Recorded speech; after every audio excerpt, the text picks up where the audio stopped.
ಮಹೋನ್ನತರು, ಸರ್ವಶಕ್ತರು, ಅಗಮ್ಯವಾದ ಬೆಳಕಿನಲ್ಲಿ ವಾಸ ಮಾಡುವಂತ ನಮ್ಮೆಲ್ಲರ ಪ್ರೀತಿಯುಳ್ಳ ಪರಲೋಕದ ತಂದೆ ಯೆಹೋವನೇ, ಮತ್ತೊಂದು ವಾರ್ತೆ ನಿನ್ನ ಪರಿಶುದ್ಧವಾದ ಪಾದಗಳಿಗೆ ನಾವು ಕೃತಜ್ಞತೆ ಸ್ತೋತ್ರ ಸಲ್ಲಿಸುವರಾಗಿದ್ದೇವೆ. ತಂದೆ ದೇವರೇ, ಪಾಪಿಗಳಾದ ನಮ್ಮೆಲ್ಲರನ್ನು ಕೂಡ ಈ ಸಂಜೆ ವೇಳೆ ನೆನಪು ಮಾಡಿಕೊಂಡು ಸ್ವಲ್ಪ ಸಮಯ ನಿಮ್ಮ ಕೃಪಾಸನದ ಬಳಿ ಬರುವಂತೆ ನೀವು ಕೊಟ್ಟಂತ ಮಹಾಕೃಪೆಗಾಗಿಯೂ ನಾವು ನಿಮಗೆ ಕೃತಜ್ಞತೆ ಉಳ್ಳವರಾಗಿದ್ದೇವೆ. ತಂದೆ ದೇವರಿಗೆ ಬಂದಿರುವಂತಹ ಸಹೋದರ ಸಹೋದರಿಗಳನ್ನು ಕೂಡ ಆಶೀರ್ವಾದ ಮಾಡ್ರಿ, ಮತ್ತು ಪಾಠ ತೆಗೆದುಕೊಳ್ಳುವಂತಹ ಸಹೋದರನ್ನು ಕೂಡ ಆಶೀರ್ವಾದ ಮಾಡಿದ್ದೇವೆ. ಇದನ್ನ ಇರುವಂತಹ ರೋಮಾಪುರದವರಿಗೆ ಬರೆದ ಪತ್ರಿಕೆಯಲ್ಲಿ ದೇವರೇ ಅಪ್ಪ, ನಮ್ಮನ್ನು ವಿಶೇಷವಾಗಿ ನಡೆಸಿ ನಿಮ್ಮ ಸಹೋದರಿಗೆ ನಿಮ್ಮ ಪವಿತ್ರಾತ್ಮ ಶಕ್ತಿಯನ್ನು ಕೊಟ್ಟು ನಡೆಸಿ ಬಲಪಡಿಸಿ, ಕೇಳುವಂತ ನಮ್ಮೆಲ್ಲರಿಗೂ ಕೂಡ ನಿಮ್ಮ ಪವಿತ್ರಾತ್ಮ ಶಕ್ತಿಯನ್ನು ತುಂಬಿಸ್ರಿ.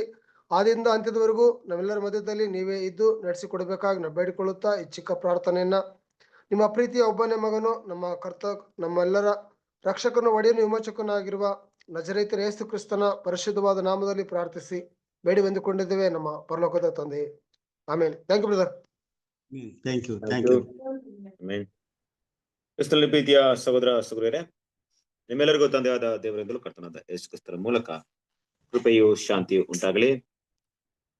ದೇವರ ಮಹಾಕೃಪೆಯಿಂದ ದೇವರು ನಮ್ಮನ್ನ ಜೀವಿತರ ಸಂಖ್ಯೆಯಲ್ಲಿ ಎನಿಸಿ ಮತ್ತೊಂದು ದಿನವನ್ನು ಕೊಟ್ಟು ದೇವರ ವಾಕ್ಯವನ್ನ ಕೇಳುವಂತ ಒಂದು ಅವಕಾಶವನ್ನ, ಕೃಪೆಯನ್ನ ನೀಡಿದರೆ.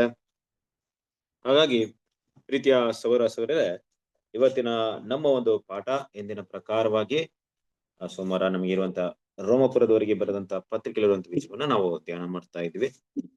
ಹೌದು, ನಮ್ಮೆಲ್ಲರಿಗೂ ಗೊತ್ತಿರೋ ಪ್ರಕಾರವಾಗಿ ರೋಮಪುರದವರಿಗೆ ಬರೆದಂತ ಪತ್ರಿಕೆ ಹಲವಾರು ಅಲ್ವಾ? ಆಕ್ಚುಲಿ ನಮ್ಗೆ ಎಷ್ಟನೇ ಭಾಗ ಈಗ ನೋಡ್ಬೇಕಾಗಿರೋದು? 39 29 ಆಯ್ತು, 30 ಅಲ್ಲ? ಓಕೆ, ಸರಿ. ಎಷ್ಟನೇ ಅಧ್ಯಾಯ ವಾಕ್ಯ?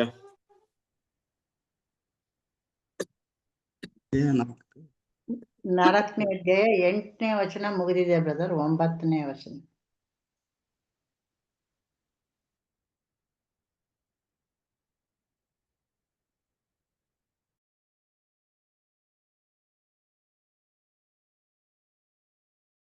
ಓಕೆ, ಸಾರಿ.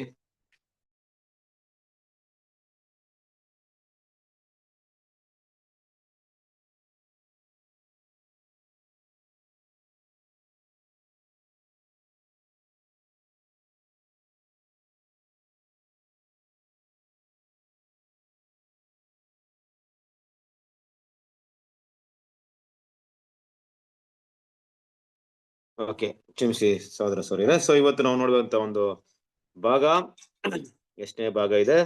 30ನೇ ಭಾಗ. ಸೊ ಇದು ವಾಕ್ಯ ಬಂದ್ಬಿಟ್ಟು ಎಷ್ಟನೇ ಒಂದು ವಾಕ್ಯ ಇದು ನೋಡ್ಬೇಕಾಗಿದೆ?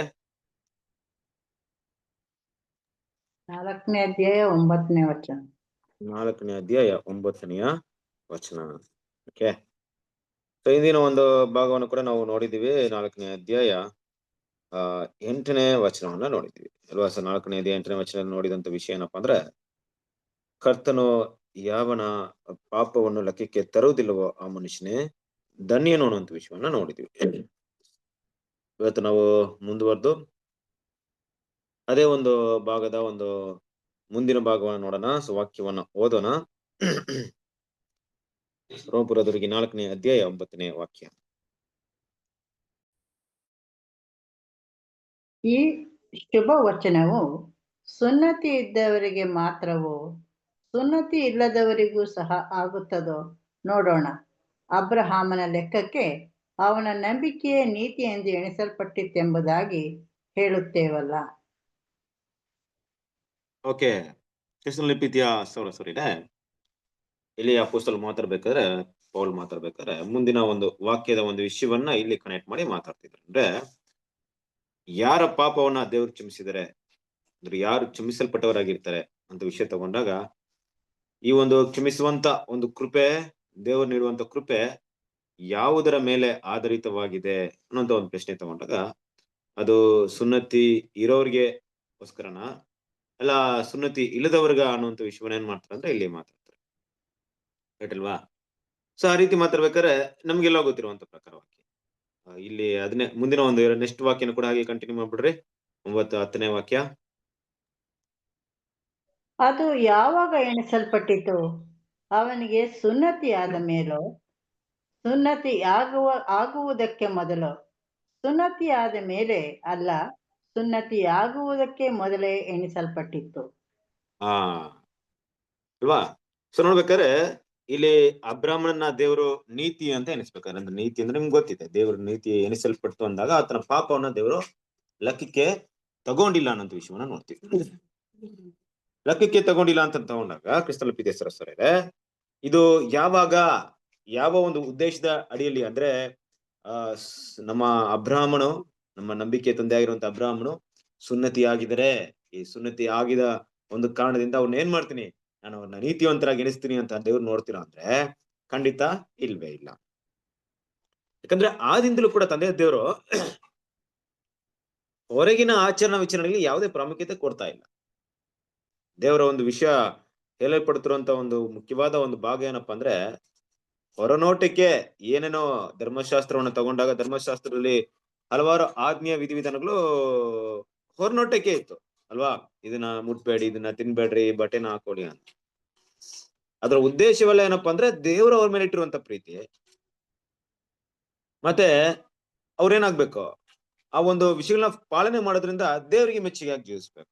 ನೋಡಿ ಇಲ್ಲಿ ದಶ ಆಜ್ಞೆಗಳು ಅಂತ ಕೊಟ್ಟಾಗ ನಮ್ಗೆ ಗೊತ್ತು, ಇದು 2 ಭಾಗವಾಗಿ ಮಾಡಿದಾಗ ಮೊದಲು ದೇವರಿಗೆ ಸಲ್ಲತಕ್ಕದ್ದು, ಎರಡನೇದು ಮನುಷ್ಯರಿಗೆ ಸಲ್ಲತಕ್ಕದ್ದು ಅಂತ ನೋಡ್ತೀವಿ. ದಶ ಆಜ್ಞೆಗಳು ನಮ್ಗೆ ಗೊತ್ತಿದೆ ಅಲ್ವಾ?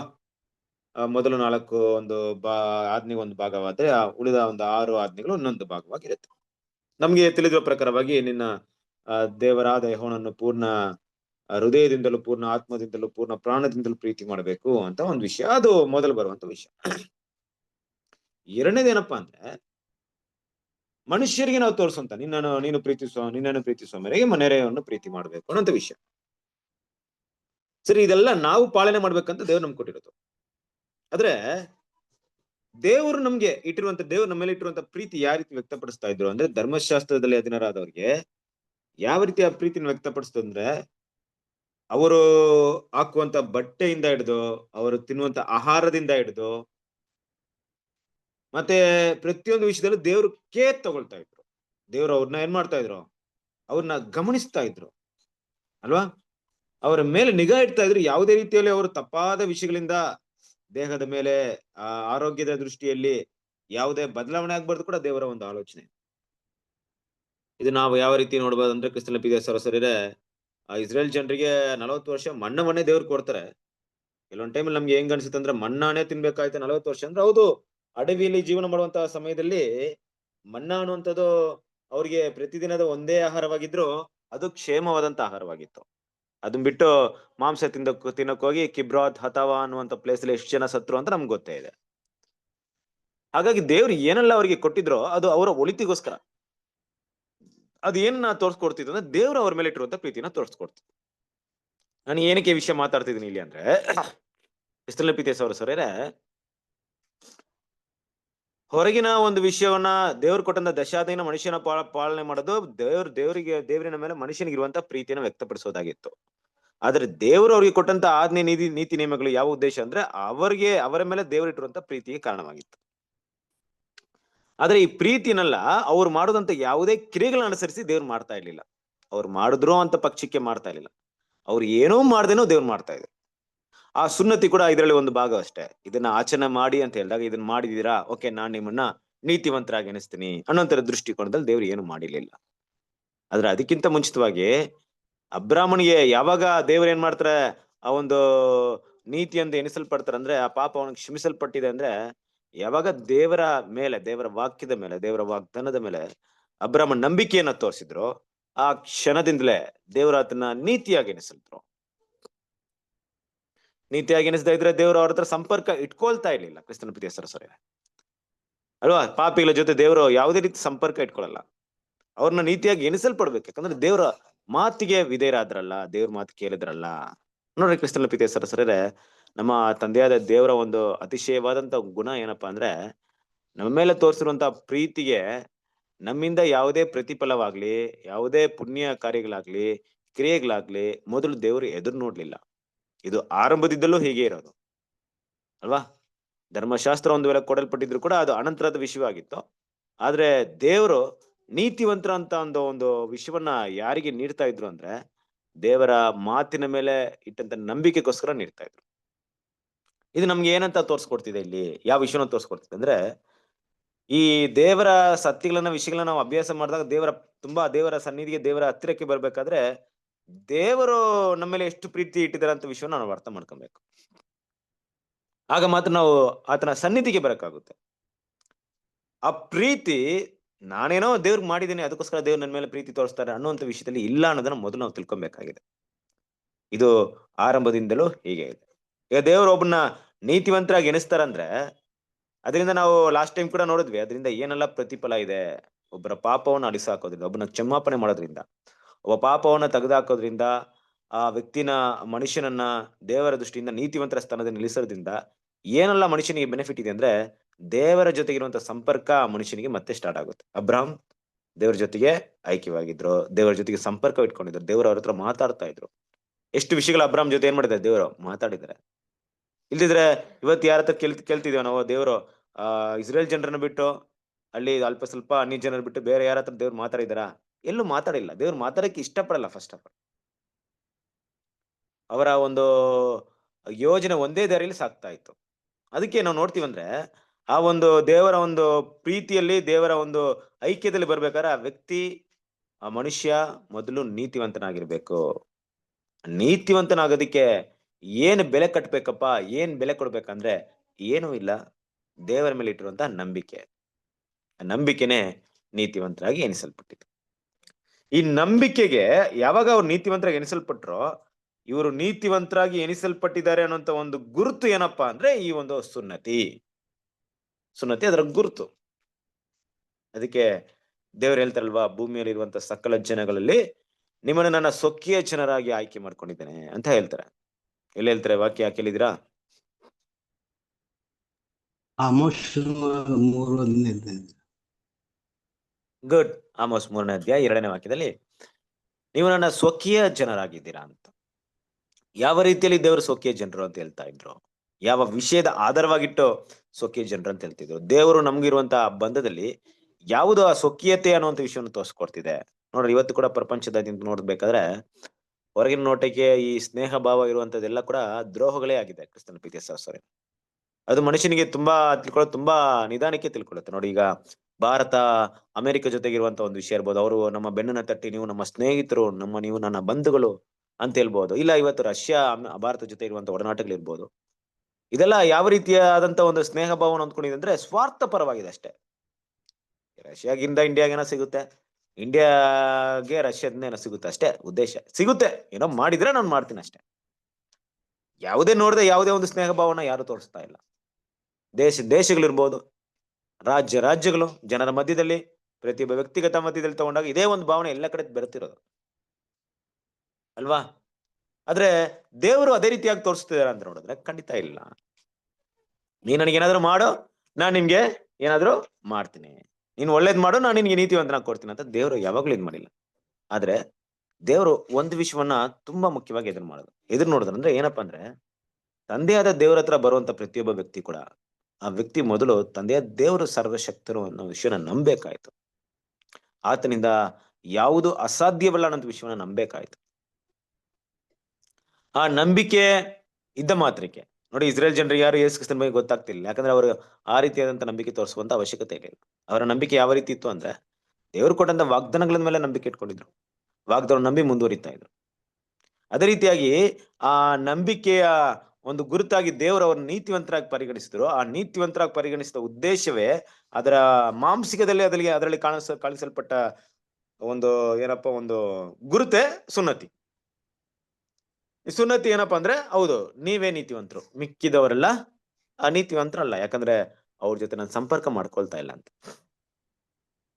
ಹಾಗಾಗಿ ಈ ಒಂದು ವಿಷಯ, ಈ ಒಂದು ಯಾರ ಪಾಪ ಯಾರ ಅಪರಾಧ ಕ್ಷಮಿಸಲ್ಪಟ್ಟಿದೆ ಅನ್ನೋ ವಿಷಯನ ತಗೊಂಡಾಗ ಕ್ರಿಸ್ತನ ಪ್ರೀತಿಯ ಸಹೋದರರೇ, ಇದು ದೇವರು ಏನನ್ನೂ ಎದುರು ನೋಡದೆ ಒಂದು ವ್ಯಕ್ತಿಗೆ ಕೊಡುವಂತ ವಿಷಯವಾಗಿದೆ.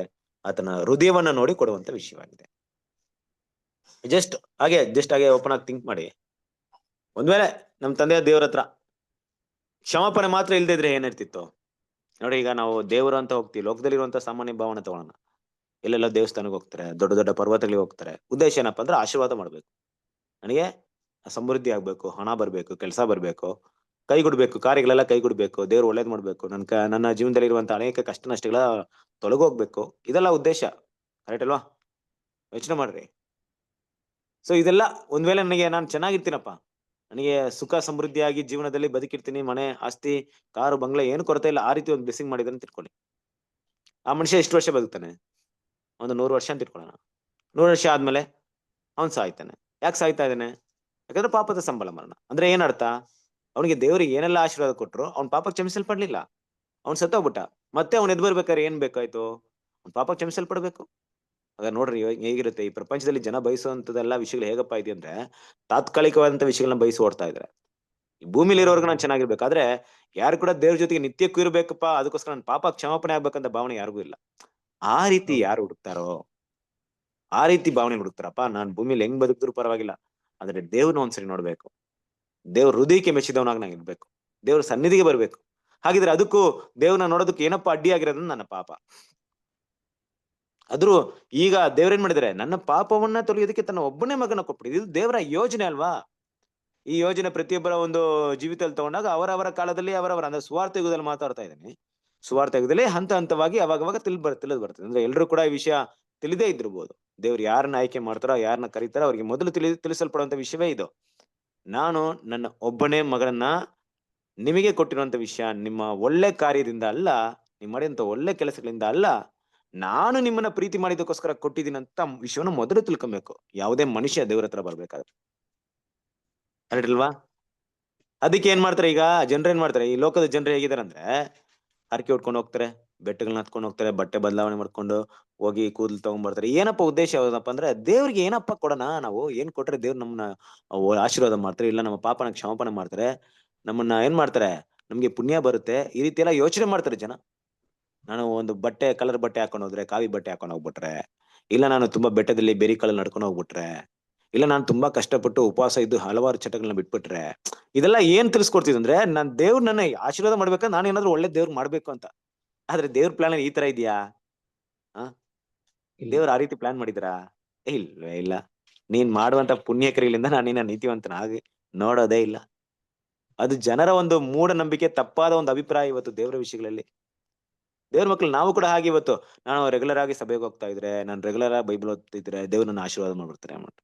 ಖಂಡಿತ ಅದೆಲ್ಲ ಹೊರಗಿನ ವಿಷಯಗಳಷ್ಟೇ. ಬಟ್ ನಮ್ಮ ಹೃದಯ ಹೇಗಿದೆ ದೇವ್ರ ಹತ್ರ?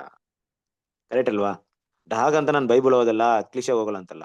ಹೃದಯ ದೇವರ ನಂಬಿಕೆಯಲ್ಲಿ ಬೆಳಿಬೇಕಾದ್ರೆ ಇದಕ್ಕೆಲ್ಲ ಕಾರಣವಾಗಿರ್ಬೋದು. ಇದು ಕಾರಣ ಅಲ್ಲ. ಇದೆಲ್ಲ ಏನಕ್ಕಪ್ಪ ಅಂದ್ರೆ ನಮ್ಮ ಹೃದಯದಲ್ಲಿ ದೇವರ ಮೇಲೆ ಇರುವಂತ ನಂಬಿಕೆ ಹೆಚ್ಚಾಗೋದಕ್ಕೆ ಕಾರಣವಾಗಿರ್ಬೋದು. ಆದ್ರೆ ಬರೀ ಇದೇ ಮಾತ್ರ ಇದ್ದಿದ್ ಮಾತ್ರಕ್ಕೆ ದೇವ್ರು ನಮ್ಮನ್ನ ಯಾವುದಕ್ಕೂ ಆಶೀರ್ವಾದ ಮಾಡಲ್ಲ. ಈ ವಿಷಯವನ್ನ ನಮ್ಮ ಮನಸ್ಸಿಂದ ತೆಗೆದಾಕ್ಬೇಕಾಗಿ.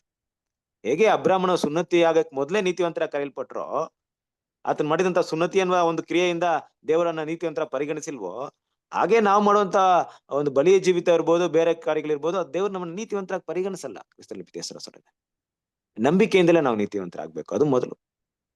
ಅನಂತರ ವಿಷಯ ಬಂದಾಗ ನೋಡಿ, ಈಗ ಸುನ್ನತಿ ಅನ್ನೋದು ಅಷ್ಟು ಈಸಿ ವಿಷಯ ಅಲ್ಲ. ಮಗುನ್ ತಗೊಂಡಾಗ ಅದರ ಚರ್ಮವನ್ನ ಕಟ್ ಮಾಡಿದಾಗ ಅದಕ್ಕೆ ಕಷ್ಟವಾಗ್ಬೋದು, ಪೇಯ್ನ್ ಆಗ್ಬೋದು, ಅದು ಹಲವು ದಿನಗಳು ಕಷ್ಟ ಪಡುತ್ತೆ, ಬೇಡ ಅನ್ಸ್ಬಿಡುತ್ತೆ ನಮ್ಗೆ ಅಲ್ವಾ? ಕೆಲವೊಂದ್ ಟೈಮಲ್ಲಿ ಏನಕ್ ಬೇಕಪ್ಪ ಅನ್ಬಿಟ್ಟು ಆದ್ರೂ ಕೂಡ ಪದ್ಧತಿ ಮಾಡ್ಲೇಬೇಕು, ಕಷ್ಟನೇ ಇದೆ. ಹಾಗೆ ಸುನ್ನತಿ ಪಾಠ ನಾವು ಮೊದ್ಲೇ ನೋಡಿದೀವಿ. ಸುನ್ನತಿ ಪಾಠದ ಪ್ರಕಾರ ನೋಡ್ಬೇಕಾರೆ ನಮ್ಮ ದೇವರಿಗೆ ಇಡಿಸದೇ ಇರುವಂತ ಕೆಲಸಗಳನ್ನ ಬಿಟ್ಕೊಡ್ಬೇಕು ಅಂತ ನೋಡಿದ್ವಿ. ಅಂದ್ರೆ ನಮ್ಮನ್ನೇ ಜೀವ ಬಲಿಯಾಗಿ ಸಮರ್ಪಣೆ ಮಾಡ್ಬೇಕು. ಅದೇ ನಿಜವಾದ ಸುನ್ನತಿ ಅಂತ ಹೇಳ್ತೀವಿ, ಕ್ರಿಸ್ತಿಯ ಸುನ್ನತಿ ಅಲ್ವಾ? ನಮ್ಮ ಹೃದಯದಲ್ಲಿ ಮಾಡ್ಕೊಳ್ಳುವಂತ ಸುನ್ನತಿ ಅಂತ ಎಲ್ಲ ವಿಷಯವನ್ನ ನೋಡಿದ್ವಿ. ಹಾಗಂಬಿಟ್ಟು ಕ್ರಿಸ್ತನಲ್ಲಿ ಪ್ರೀತಿಯ ಇದೆ. ನಾವು ಹೃದಯದಲ್ಲಿ ಮಾಡುವಂತ ಸುನ್ನತಿಗಳ ಪ್ರಕಾರ ಏನಪ್ಪಾ ಅಂದ್ರೆ, ನಾವು ನಮ್ಮ ದೃಷ್ಟಿಯಲ್ಲಿ ದೇವ್ರಿಗೋಸ್ಕರ ಮಾಡುವಂತ ಬಲಿಯ ಜೀವಿತ ಅಂದ್ರೆ ಏನು? ನಾನು ನನ್ನ ಸಮಯ, ನನ್ನ ಹಣ, ನನ್ನ ಬಲ, ನನ್ನ ಜ್ಞಾನ, ನನ್ನ ಸಮುದಾಯದ ಬಲ ಅಂದ್ರೆ ಇನ್ಫ್ಲುಯೆನ್ಸ್, ಇದನ್ನೆಲ್ಲ ಕೂಡ ಇದು ಟ್ಯಾಲೆಂಟ್ ಅಲ್ವಾ? ಇದೆಲ್ಲ ಟ್ಯಾಲೆಂಟ್ ಇದೆ, ಇದನ್ನೆಲ್ಲ ದೇವರಿಗೆ ಸಮರ್ಪಣೆ ಮಾಡಿದೀನಿ. ಮಾಡಿದ್ದಕ್ಕೆ ದೇವ್ರು ನನಗೆ ಆಶೀರ್ವಾದ ಮಾಡ್ತಾ ಇದಾರೆ ಅಂತ ಹೇಳಕ್ಕಾಗುತ್ತಂದ್ರೆ ಖಂಡಿತ ಆ ರೀತಿ ಅಲ್ಲ. ಅಂದ್ರೆ ಈ ವಿಷಯ ಸ್ಪಷ್ಟವಾಗಿ ಅರ್ಥ ಮಾಡ್ಕೊಳ್ಳಿ. ಯಾವಾಗ್ಲೂ ಕೂಡ ದೇವ್ರ ಮಕ್ಳು ನಾವು, ನಾನು ಮಾಡಿದ್ದಕ್ಕೆ ದೇವ್ರು ಇದು ನಾನು ಮಾಡಿದಾರೆ ಅನ್ನೋ ಭಾವನೆ ಖಂಡಿತವಾಗ್ಲೂ ಒಳ್ಳೇದಲ್ಲ. ಯಾಕಂದ್ರೆ ದೇವ್ರು ಕೊಡುವಂತ ಆಶೀರ್ವಾದ ಮುಂದೆ, ಬ್ಲೆಸ್ಸಿಂಗ್ ಮುಂದೆ ನಾವು ಮಾಡುವಂತ ಯಾವುದೇ ಪುಣ್ಯ ಕ್ರಿಯೆಗಳು, ಒಳ್ಳೆ ಕಾರ್ಯಗಳು ಅದಕ್ಕೆ ಸರಿಸಾಟಿ ಇಲ್ಲ ಅಲ್ವಾ? ನಾವೇನ್ ಮಾಡಕ್ಕಾಗುತ್ತೆ? ದೇವ್ರು ಕೊಡೋದು ಅಲ್ಪವಾದಂತ ವಿಷಯ, ಅದಕ್ಕೆ ಸರಿಸಾಟಿಯಾಗಿ ನಾವು ಯಾವಾಗ್ಲೂ ಯೋಚನೆ ಮಾಡಂಗಿಲ್ಲ. ದೇವರು ನಮ್ಮನ್ನ ನೀತಿವಂತರಾಗಿ ಮಾತ್ರ ಕರೀದೆ, ನೀತಿವಂತರಿಂದ ನೆಕ್ಸ್ಟ್ ಸ್ಟೇಜ್ ಕರ್ಕೊಂಡು ಹೋಗ್ತಾ ಇದಾರೆ. ಏನದು ನೆಕ್ಸ್ಟ್ ಸ್ಟೇಜ್ ನಮ್ಗೆ ಕೊಟ್ಟಿರುವಂತದ್ದು? ನಮ್ಮ ಮೊದಲೇ ಸ್ಟೇಜ್ ಏನಪ್ಪಾ ಅಂದ್ರೆ ನೀತಿವಂತರಾಗೋದು, ಜಸ್ಟಿಫಿಕೇಶನ್ ಅಂತ ಕರಿತೀವಿ ನಾವು. ಹೇಗೆ ಸುನ್ನತಿ ಒಂದು ನೀತಿವಂತರಾಗಿದ್ದಾರೆ ಅನ್ನೋದು ಗುರುತಿತ್ತೋ, ಹಾಗೆ ಇವರು ನನ್ನ ಮಕ್ಕಳು ಅನ್ನೋ ಗುರುತಿಗೆ ನಾವು ಮಾಡುವಂತ ದೀಕ್ಷಾಸ್ನಾನ ಒಡಂಬಡಿಕೆ. ಕರೆಕ್ಟ್ ಅಲ್ವಾ? ಹಾಗಾಗಿ ಕ್ರಿಸ್ತನಲ್ಲಿ ಪ್ರೀತಿಯ ಸರಸರಿದೆ, ಈ ದೀಕ್ಷಾಸ್ನಾನ ಒಡಂಬಡಿಕೆ ನಾವು ಮಾಡ್ಕೊಳ್ಳೋದೇನಪ್ಪಾ ಅಂದ್ರೆ ನಾವು ನೀತಿವಂತರಾದ್ಮೇಲೆ ಮಾಡ್ಕೊಳ್ಳೋದು. ದೇವ್ರ ದೃಷ್ಟಿ ನೀತಿವಂತರಾದ್ಮೇಲೆ. ನಾವು ನೀರಲ್ಲಿ ಬಿದ್ದೆ ಎದ್ಮೇಲೆ ದೇವ್ರು ನಮ್ಮನ್ನ ನೀತಿವಂತರ ಅಂತ ಎನ್ಸಲ್ಲ. ನಾವು ಹೃದಯದಲ್ಲಿ ನಿಜವಾಗಿ ಮಾಡ್ಕೊಂಡಾಗ್ಲೇ ದೇವ್ರ ಏನ್ ಮಾಡುತ್ತೆ, ನಮ್ಮನ್ನ ನೀತಿಯಂತರ ಅಂಗೀಕರಿಸ್ಬಿಟ್ರು. ಇದು ಜಸ್ಟಿಫಿಕೇಶನ್, ಅದೇ ನೀತಿವಂತರಾಗುವಂತ ಕೆಲಸ. ಮುಂದಿನ ಹಂತ ಏನಿದೆ ನಮ್ಮ ಜೀವನದಲ್ಲಿ? ಈ ನೀತಿವಂತರಾಗೋದಕ್ಕೆ ನಾವು ಏನು ಕೆಲಸ ಮಾಡಿಲ್ಲ, ಆದ್ರೆ ನೆಕ್ಸ್ಟ್ ಸ್ಟೇಜ್ಗೆ ಹೋಗ್ಬೇಕಲ್ಲ ನಾವು. ಜಸ್ಟಿಫಿಕೇಶನ್ ಆದ್ಮೇಲೆ ಸ್ಯಾಂಟಿಫಿಕೇಶನ್ ಬರ್ತಾ ಇದೆ. ಸ್ಯಾಂಟಿಫಿಕೇಶನ್ ಅಂದ್ರೆ ಕ್ರಿಸ್ತನಲ್ಲಿ ಸೇರೋದಕ್ಕೆ ದೀಕ್ಷಾನ ಮಾಡಿಸ್ಕೋಬೇಕು. ಆಯ್ತು. ಈಗ ನಮ್ಮ ಹಂತ ಇದೆಯಲ್ಲ ನೋಡಿ, ನೀತಿವಂತರ ಆಯ್ತು. ನೀತಿವಂತರ ಆದ್ಮೇಲೆ ನೆಕ್ಸ್ಟ್ ಸ್ಯಾಂಟಿಫಿಕೇಶನ್. ಅಂದ್ರೆ ಸ್ಯಾಂಟಿಫಿಕೇಶನ್ ಏನ್ ಬರುತ್ತೆ ಕನ್ನಡದಲ್ಲಿ? ಶುದ್ಧ ಮಾಡ್ಕೊ. ಬೇರೆ ನೀತಿವಂತರಾಗಿದ್ ಮಾತ್ರಕ್ಕೆ ನಾವು ಕ್ರಿಸ್ತನ ಸಾರೂಪ್ಯದಲ್ಲಿ ಬೆಳೆದು ಬಿಡ್ತೀವಾ? ಇಲ್ಲ ಬ್ರದರ್, ಇನ್ನೊಂದು ಸ್ಟೇಜ್ ಇದೆಯಲ್ಲ, ಏನದು? ಅದ್ರ ಕ್ರಿಸ್ತನಲ್ಲಿ ನಾವು ದೀಕ್ಷಾನ ಮಾಡಿಸ್ಕೋಬೇಕು. ಪ್ರತ್ಯೇಕಿಸ್ಕೊ. ಪ್ರತ್ಯೇಕಿಸಪಡ ನೋಡಿ. ಅದಕ್ಕೆ ಏನಂತಾರೆ? ಪರಿಶುದ್ಧವಂತರಾಗೋದು, ನೀತಿವಂತರಾಗಿಸುವುದು, ಪರಿಶುದ್ಧವಂತರಾಗೋದು. ಸ್ಯಾಂಟಿಫಿಕೇಶನ್ ಅನ್ನುವಂತ ಒಂದು ಪ್ರೋಸೆಸ್ ಬಂದಾಗ ಕ್ರಿಸ್ತನಲ್ಲಿ ಪ್ರೀತಿಯ ಸಹೋದರರೇ, ಅದಕ್ಕಿರುವಂತ ಎರಡು ಮುಖ್ಯವಾದ ಡಿಫ್ರೆನ್ಸ್ ಅನ್ನು ಅರ್ಥ ಮಾಡ್ಕೊಬೇಕು. ಅದ್ರ ಬಗ್ಗೆ ಮಾತಾಡೋದು ತುಂಬಾ ಟೈಮ್ ತಗೊಳುತ್ತೆ. ಜಸ್ಟಿಫಿಕೇಶನ್, ನೀತಿವಂತರಾಗೋದು ಬೇರೆ ನಂಬಿಕೆಯಿಂದ. ಬಟ್ ಸ್ಯಾಂಟಿಫಿಕೇಶನ್ ನಂಬಿಕೆ ಜೊತೆಗೆ ಕೂಡಿರುವಂತ ಕ್ರಿಯೆಗಳಿಂದ ಆಗುತ್ತೆ. ಬೇರೆ ಏನಾಗಲ್ಲ, ನಂಬಿಕೆ ಮಾತ್ರ ಇಟ್ಕೊಂಡ್ರೆ ಆಗಲ್ಲ, ಆದ್ರೆ ಬೇರೆ ಕ್ರಿಯೆಗಳಿಂದನೂ ಆಗಲ್ಲ. ನಂಬಿಕೆಯಿಂದ ಒಳಗೂಡಿದಂತ ಕ್ರಿಯೆ. ಏನಪ್ಪಾ ಅದು ನಂಬಿಕೆಯಿಂದ ಒಳಗೂಡಿದಂತ ಕ್ರಿಯೆ ಅಂದ್ರೆ? ದೇವರು ನಮ್ಮನ್ನ ಕರೆದಾಗ ನಾವು ಏನ್ ಮಾಡಕ್ಕಾಗ್ಲಿಲ್ಲ, ನಮ್ಮ ಪಾಪವನ್ನ ವಿಮೋಚನೆ ಮಾಡಕ್ಕೆ, ಪಾಪದಿಂದ ನಾವು ಬಿಡುಗಡೆ ಆಗೋದಕ್ಕೆ, ಅದಕ್ಕೆ ತಕ್ಕ ಒಂದು ಫಲವನ್ನ, ತಕ್ಕ ಒಂದು ಪ್ರೈಸ್ ನ ದೇವರಿಗೆ ಕೊಟ್ಟು ಪಾಪ ಕ್ಷಮಾಪಣೆ ಕೇಳಕ್ ನಾವು ಆಗ್ಲಿಲ್ಲ ನಮ್ಮ ಕೈಯಲ್ಲಿ. ಆದ್ರೆ ನಾವು ಬರೀ ನಂಬಿಕೆ ಮಾತ್ರ ತೋರಿಸಿದ್ವಿ ಅಷ್ಟೇ, ಏನು ಕೊಡ್ಲಿಲ್ಲ ನಾವು, ಏನೋ ನಾವು ಬೆಲೆ ಕಟ್ಟಿಲ್ಲ ಅದಕ್ಕೆ. ಯಾವುದು ಬೆಲೆ ಇಲ್ಲ, ಉಚಿತಾರ್ಥವಾಗಿ ಸಿಕ್ತು. ಆದ್ರೆ ಅದೇ ಉಚಿತಾರ್ಥವಾಗಿ ನಮ್ಗೆ ಕ್ರಿಸ್ತನ ಸಾರೂಪ್ಯ ಸಿಕ್ಬಿಡುತ್ತಾ ಅಂದ್ರೆ ಖಂಡಿತ ಇಲ್ಲ. ಅದು ಸೆಕೆಂಡ್ ಪ್ರೋಸೆಸ್, ಸಾಂಟಿಫಿಕೇಶನ್. ತಮ್ಮನ್ನ ಪ್ರತ್ಯೇಕ ಪಡಿಸ್ಕೊಳ್ಬೇಕು, ನಮ್ಮನ್ನ ಲೋಕದ ವಿಷಯಗಳಿಂದ ಮತ್ತೆ ಈ ಭೂಮಿಗೆ ಸಂಬಂಧಪಟ್ಟಂತ ಎಲ್ಲ ಕಡೆ ನಮ್ಮನ್ನ ಪ್ರತ್ಯೇಕ ಮಾಡಿಕೊಳ್ಳುವಂತ ಈ ಕೆಲಸ ಇದೆಯಲ್ಲ, ಈ ಕೆಲಸ ದೇವ್ರ ಜೊತೆಗೆ ಒಡಗೂಡಿ ಮಾಡ್ಕೊಬೇಕು, ದೇವ್ರ ಜೊತೆಗೆ ಸೇರ್ಕೊಂಡು ನಾವು ಮಾಡ್ಬೇಕು. ನಾವು ಒಂಟಿಯಾಗಿ ಮಾಡೋದಲ್ಲ, ದೇವ್ರ ಜೊತೆ ಸೇರ್ಕೊಂಡು ಮಾಡ್ಬೇಕು. ಅದು ಹೆಂಗಿರ್ಬೇಕಂದ್ರೆ, ದೇವರು ನಾವು ಒಟ್ಟಿಗಿರ್ಬೇಕು ಆ ಒಂದು ಪ್ಲಾನ್ ಇಲ್ಲಿ.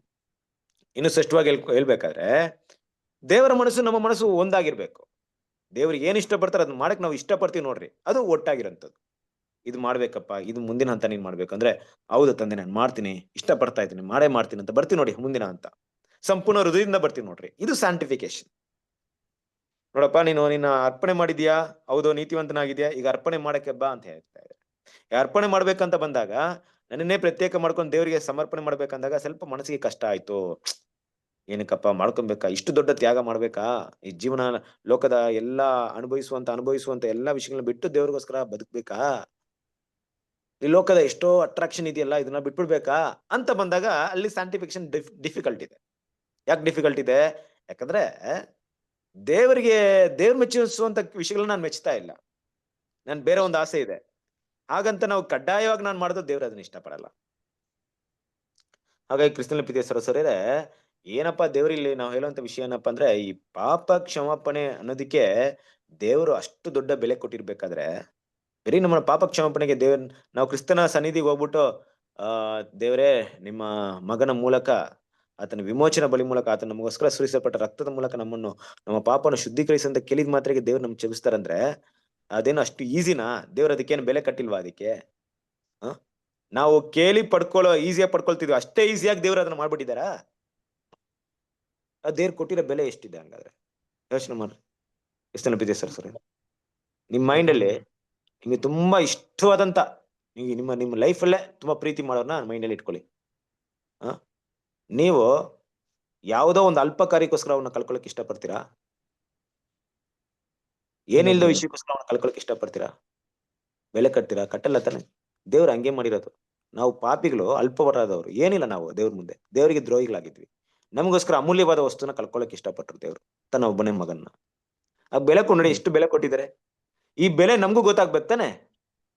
ಬೆಲೆ ನಮಗೂ ಗೊತ್ತಾಗ್ಬೇಕು. ಇದೇ ಗುಣ ದೇವ್ರ ತೋರ್ಸಿಂದ ಇದೇ ಗುಣ ನಮ್ಮಲ್ಲಿ ಬರ್ಬೇಕು. ಅದಕ್ಕೆ ದೇವ್ರ ಏನ್ ಮಾಡಿದ್ರು, ಏನು ಎದುರು ನೋಡದೆ ಮಾಡ್ಬಿಟ್ರು. ನಾವು ಕೂಡ ದೇವ್ರ ಹತ್ರ ಏನು ಎದುರು ನೋಡದೆ ನಮ್ಮನ್ನ ಸ್ಯಾಕ್ರಿಫೈಸ್ ಮಾಡ್ಬೇಕಂತ ದೇವ್ರು ಇಷ್ಟ ಪಡ್ತಾರೆ. ದೇವ್ರು ಕೊಡ್ತಾರ ಇಲ್ವೋ? ಖಂಡಿತ ಕೊಡ್ತಾರೆ ಇವಾಗ. ಬಟ್ ಏನ್ ಮಾಡ್ಬೇಕು ದೇವ್ರ ಹತ್ರ? ಈ ಭೂಮಿಗೆ ಸಂಬಂಧಪಟ್ಟಂತ ಯಾವುದೇ ಎಕ್ಸ್ಪೆಕ್ಟೇಷನ್ ಇರಬಾರ್ದು. ಇದ್ ಮಾಡಿದ್ರೆ ಅದು ಸಿಗುತ್ತೆ, ಅದ್ ಮಾಡಿದ್ರೆ ಅದು ಸಿಗುತ್ತೆ, ನನ್ಗೆ ಒಳ್ಳೇದಾಗುತ್ತೆ. ಇರ್ಬೋದು, ಇಲ್ದೇ ಇರ್ಬೋದು. ಕರೆಕ್ಟ್ ಅಲ್ವಾ ಕ್ರಿಸ್ತನ ಪ್ರಿಯ ಸಹೋದರರೇ? ನಮ್ಮ ಸ್ಯಾಂಟಿಫಿಕೇಶನ್ ವಿಷಯ ಬಂದಾಗ, ನಾವು ದೇವ್ರ ಹತ್ರ ಪರಿಶುದ್ಧರಾಗುವಂತ ವಿಷಯ ಬಂದಾಗ ಹಂತ ಹಂತವಾಗಿ ಮುಂದುವರಿತಾ ಇರ್ತೀವಿ, ಬೆಳಿತಾ ಇರ್ತೀವಿ ನಮ್ಮ ಜೀವನದಲ್ಲಿ. ಆ ಒಂದು ಕ್ರೈಸ್ತಿಯ ಗುಣಗಳನ್ನ ಬೆಳೆಸ್ಕೊಳ್ತಾ ಇದ್ವಿ. ಇದ್ರಲ್ಲಿ ನಾನು ಇವತ್ತು ಚೆನ್ನಾಗಿ ಬೈಬಲ್ ಓದ್ಬಿಟ್ಟೆ, ಅದಕ್ಕೆ ನನಗೆ ನಾಳೆಯಿಂದ ಏನಾಗ್ಬೇಕು, ನನ್ಗೆ ಒಳ್ಳೆ ಒಂದು ಬ್ಲೆಸ್ಸಿಂಗ್ ಬರ್ಬೇಕಂತ ನಾವ್ ಎದುರು ನೋಡ್ಬೋದಾ? ಇಲ್ಲ. ಇವತ್ತು ನಾನು ಸುವಾರ್ತೆ ಹೋಗಿ ಸಾರಿದ್ದೀನಿ, ಕಷ್ಟಪಟ್ಟು ಸಾರಿದ್ದೀನಿ, ಅದರಿಂದ ನನಗೆ ಬೇಕಾದಂತ ಎಲ್ಲಾ ಆಶೀರ್ವಾದ ಬಂದ್ಬಿಡ್ಬೇಕಂತ ಎದುರು ನೋಡ್ಬೋದಾ? ಇಲ್ಲ. ಆ ರೀತಿ ಎದುರು ನೋಡಂಗಿಲ್ಲ ಕ್ರಿಸ್ತನ ಪ್ರೀತಿಯ ಸರ್. ಹಾಗಂತ ತಂದೆ ದೇವ್ರು ನಮ್ಮನ್ನ ಆ ರೀತಿ ಬಿಟ್ಟಿದಾರ ಅಂತ ನೋಡಿದ್ರೆ ಅದು ಕೂಡ ಇಲ್ಲ.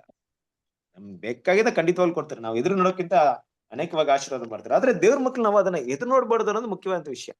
ಏನಕ್ಕೆ ಈ ವಿಷಯ ಇಲ್ಲಿ ಹೇಳ್ತಾ ಇದೀನಿ ಅಂದ್ರೆ, ಹೇಗೆ ದೇವರು ಏನೂ ಇಲ್ಲದೆ ನಮ್ಗೆ ಆತನ ಅಮೂಲ್ಯವಾದಂತ ವಸ್ತುನ ಕೊಟ್ಟು ನಮ್ಮನ್ನ ಪ್ರೀತಿ ಮಾಡಿ ನಾವು ಕೇಳಿದ ಮಾತ್ರಕ್ಕೆ ನಮ್ಮ ಪಾಪ ಕ್ಷಮಾಪಣೆ ಮಾಡಿದ್ರು, ಅದೇ ಪ್ರೋಸೆಸ್ ನ ನಮ್ಮ ಲೈಫ್ ಅಲ್ಲಿ ಕ್ರಿಸ್ತನ ಸಾರೂಪ್ಯ ಆಗೋದ್ ಮೊದಲು ನಾವು ತೋರಿಸ್ಬೇಕು. ನಾವು ಕೂಡ ದೇವ್ರ ಹತ್ರ ಏನು ಈ ಭೂಮಿಯಲ್ಲಿ ಎದುರು ನೋಡದೆ ನಮ್ಮನ್ನ ಸಂಪೂರ್ಣವಾಗಿ ತ್ಯಾಗ ಮಾಡ್ಬೇಕು. ಅದನ್ನ ದೇವ್ರು ಇದನ್ನ ಎದುರು ನೋಡೋದು ಆಮೇಲೆ. ಮೊದಲು ದೇವ್ರು ತೋರಿಸ್ತಾರೆ, ಆಮೇಲೆ ನಾವು ಮಾಡ್ತೀವಿ. ಸೊ ಮೊದಲು ನಮ್ಮನ್ನ ಪ್ರೀತಿ ಮಾಡಿದ್ ನಾವು ದೇವ್ರ ಪ್ರೀತಿ ಮಾಡಿದ್ರ, ಇಲ್ಲ ದೇವ್ರು ನಮ್ಮನ್ನ ಪ್ರೀತಿ ಮಾಡ್ತಾರ? ದೇವ್ರೇ ನಮ್ಮನ್ನ ಪ್ರೀತಿ ದೇವ್ರು ನಮ್ಮನ್ನ ಪ್ರೀತಿ ಮಾಡಿದ್ರು. ಅದಕ್ಕೆ ದೇವರ ಪ್ರೀತಿ ಏನಂದ್ರೆ ನಮ್ಗೆ ಗೊತ್ತಾಯ್ತು. ಸೊ ಬರುತ್ತಲ್ವಾ ವಾಕ್ಯ? ಎಲ್ಲಿ ಬರುತ್ತೆ? ಯೋಹಾನ 3:16 ಬರೆದ ಪತ್ರಿಕೆ 2 ಯೋಹಾನ 3:16. ಹಾ, ಯೋಹಾನ ಸುವಾರ್ತೆ 3:16 ಗೊತ್ತಿರಂತ. ಯೋಹಾನನ 1 ಯೋಹಾನದಲ್ಲಿ ಬರುತ್ತಲ್ಲ, ಓದ್ರಿ. ಎಲ್ಲಿ ಬರುತ್ತೆ? 3:16 ಕೂಡ ಅದೇ ಇದೆ ಬ್ರದರ್. ದೇವ್ರ ಲೋಕದ ಮೇಲೆ ಎಷ್ಟು ಪ್ರೀತಿ ನೀಡುತ್ತಾನ ಒಬ್ಬನೇ ಮಗನ. ರೈಟ್ ಅಲ್ವಾ? 1 ಯೋಹಾನ 3:1 ನೋಡ್ರಿ. ದೇವರ ಮಕ್ಕಳೆಂಬ ಹೆಸರನ್ನು ನಿಮಗೆ ಕೊಡುವುದರಲ್ಲಿ ತಂದೆ ಎಂತ ಪ್ರೀತಿಯನ್ನು ನಮ್ಮ ಮೇಲೆ ಇಟ್ಟಿದ್ದಾನೆ ನೋಡಿರಿ, ನಾವು ಆತನ ಮಕ್ಕಳಾಗಿದ್ದೇವೆ. ಅಲ್ವಾ? ಏನ್ ಮಾಡಿದ್ರೆ? 16ನೇ ವಾಕ್ಯ ಹೋದ್ರಿ.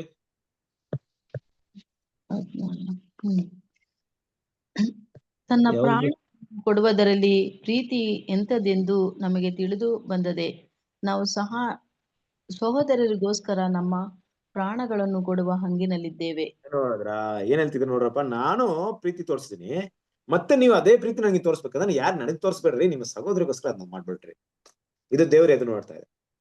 ಅದಕ್ಕೆ ಇಲ್ಲಿ ಏನಪ್ಪ ಹೇಳಕ್ ಬರ್ತಾ ಇದ್ರಂದ್ರೆ, ಮೊದಲು ದೇವ್ರು, ಅದಕ್ಕೆ ಇಲ್ಲಿ ಅಪೊಸ್ತಲ ಪೌಲ್ ಮಾತಾಡ್ಬೇಕಾದ್ರೆ, ದೇವ್ರು ಯಾವಾಗ ನೀತಿವಂತರಾಗಿ ಎನಿಸಿದ್ರು ಅಬ್ರಾಮನ್ನ ಅಂದ್ರೆ, ಅಬ್ರಾಮನ್ ಮೊದಲು ಮಾಡಿದ್ಮೇಲೆ ದೇವ್ರ ಆಮೇಲೆ ಆಯ್ತು ಒಳ್ಳೆ ಕೆಲಸ ಮಾಡಿದ್ಯಾ ತಗೋ ನೀತಿವಂತ ಅಂತ ಕರೀಲಿಲ್ಲ. ಅದಕ್ಕಿಂತ ಮೊದಲೇ ದೇವ್ರ ನೀತಿವಂತ ಕರೆದ್ರು. ಅದಕ್ಕೆ ಬದಲ ಅಬ್ರಾಮ್ ಕೂಡ ಏನ್ ಮಾಡಿದ್ರು?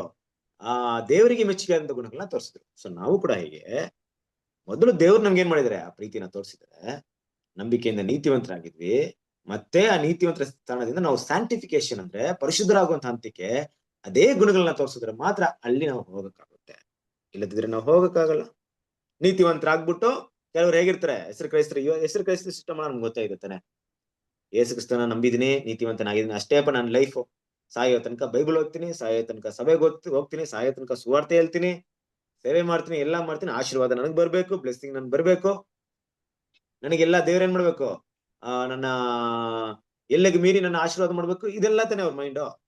ಆದ್ರೆ ಏನು ಎದುರು ನೋಡ್ದಾಗ ಕೆಲಸ ಮಾಡ್ತಾರ ಅವರು.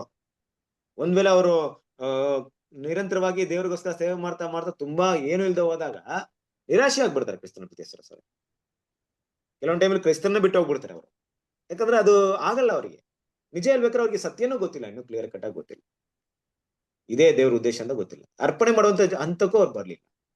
ಆದ್ರೆ ದೇವ್ರ ಮಕ್ಳು ನಾವು ಆಗಲ್ಲ. ನಾವು ಈ ಭೂಮಿಯಲ್ಲಿ ಏನು ಎದುರು ನೋಡ್ತಾ ಇಲ್ಲ. ಹಾಗಂತ ನಮ್ ತಂದೆ ದೇವ್ರು ನಮ್ಗೆ ಬೇಕಾದನ್ನೆಲ್ಲ ಕೊಡ್ತಾರೆ.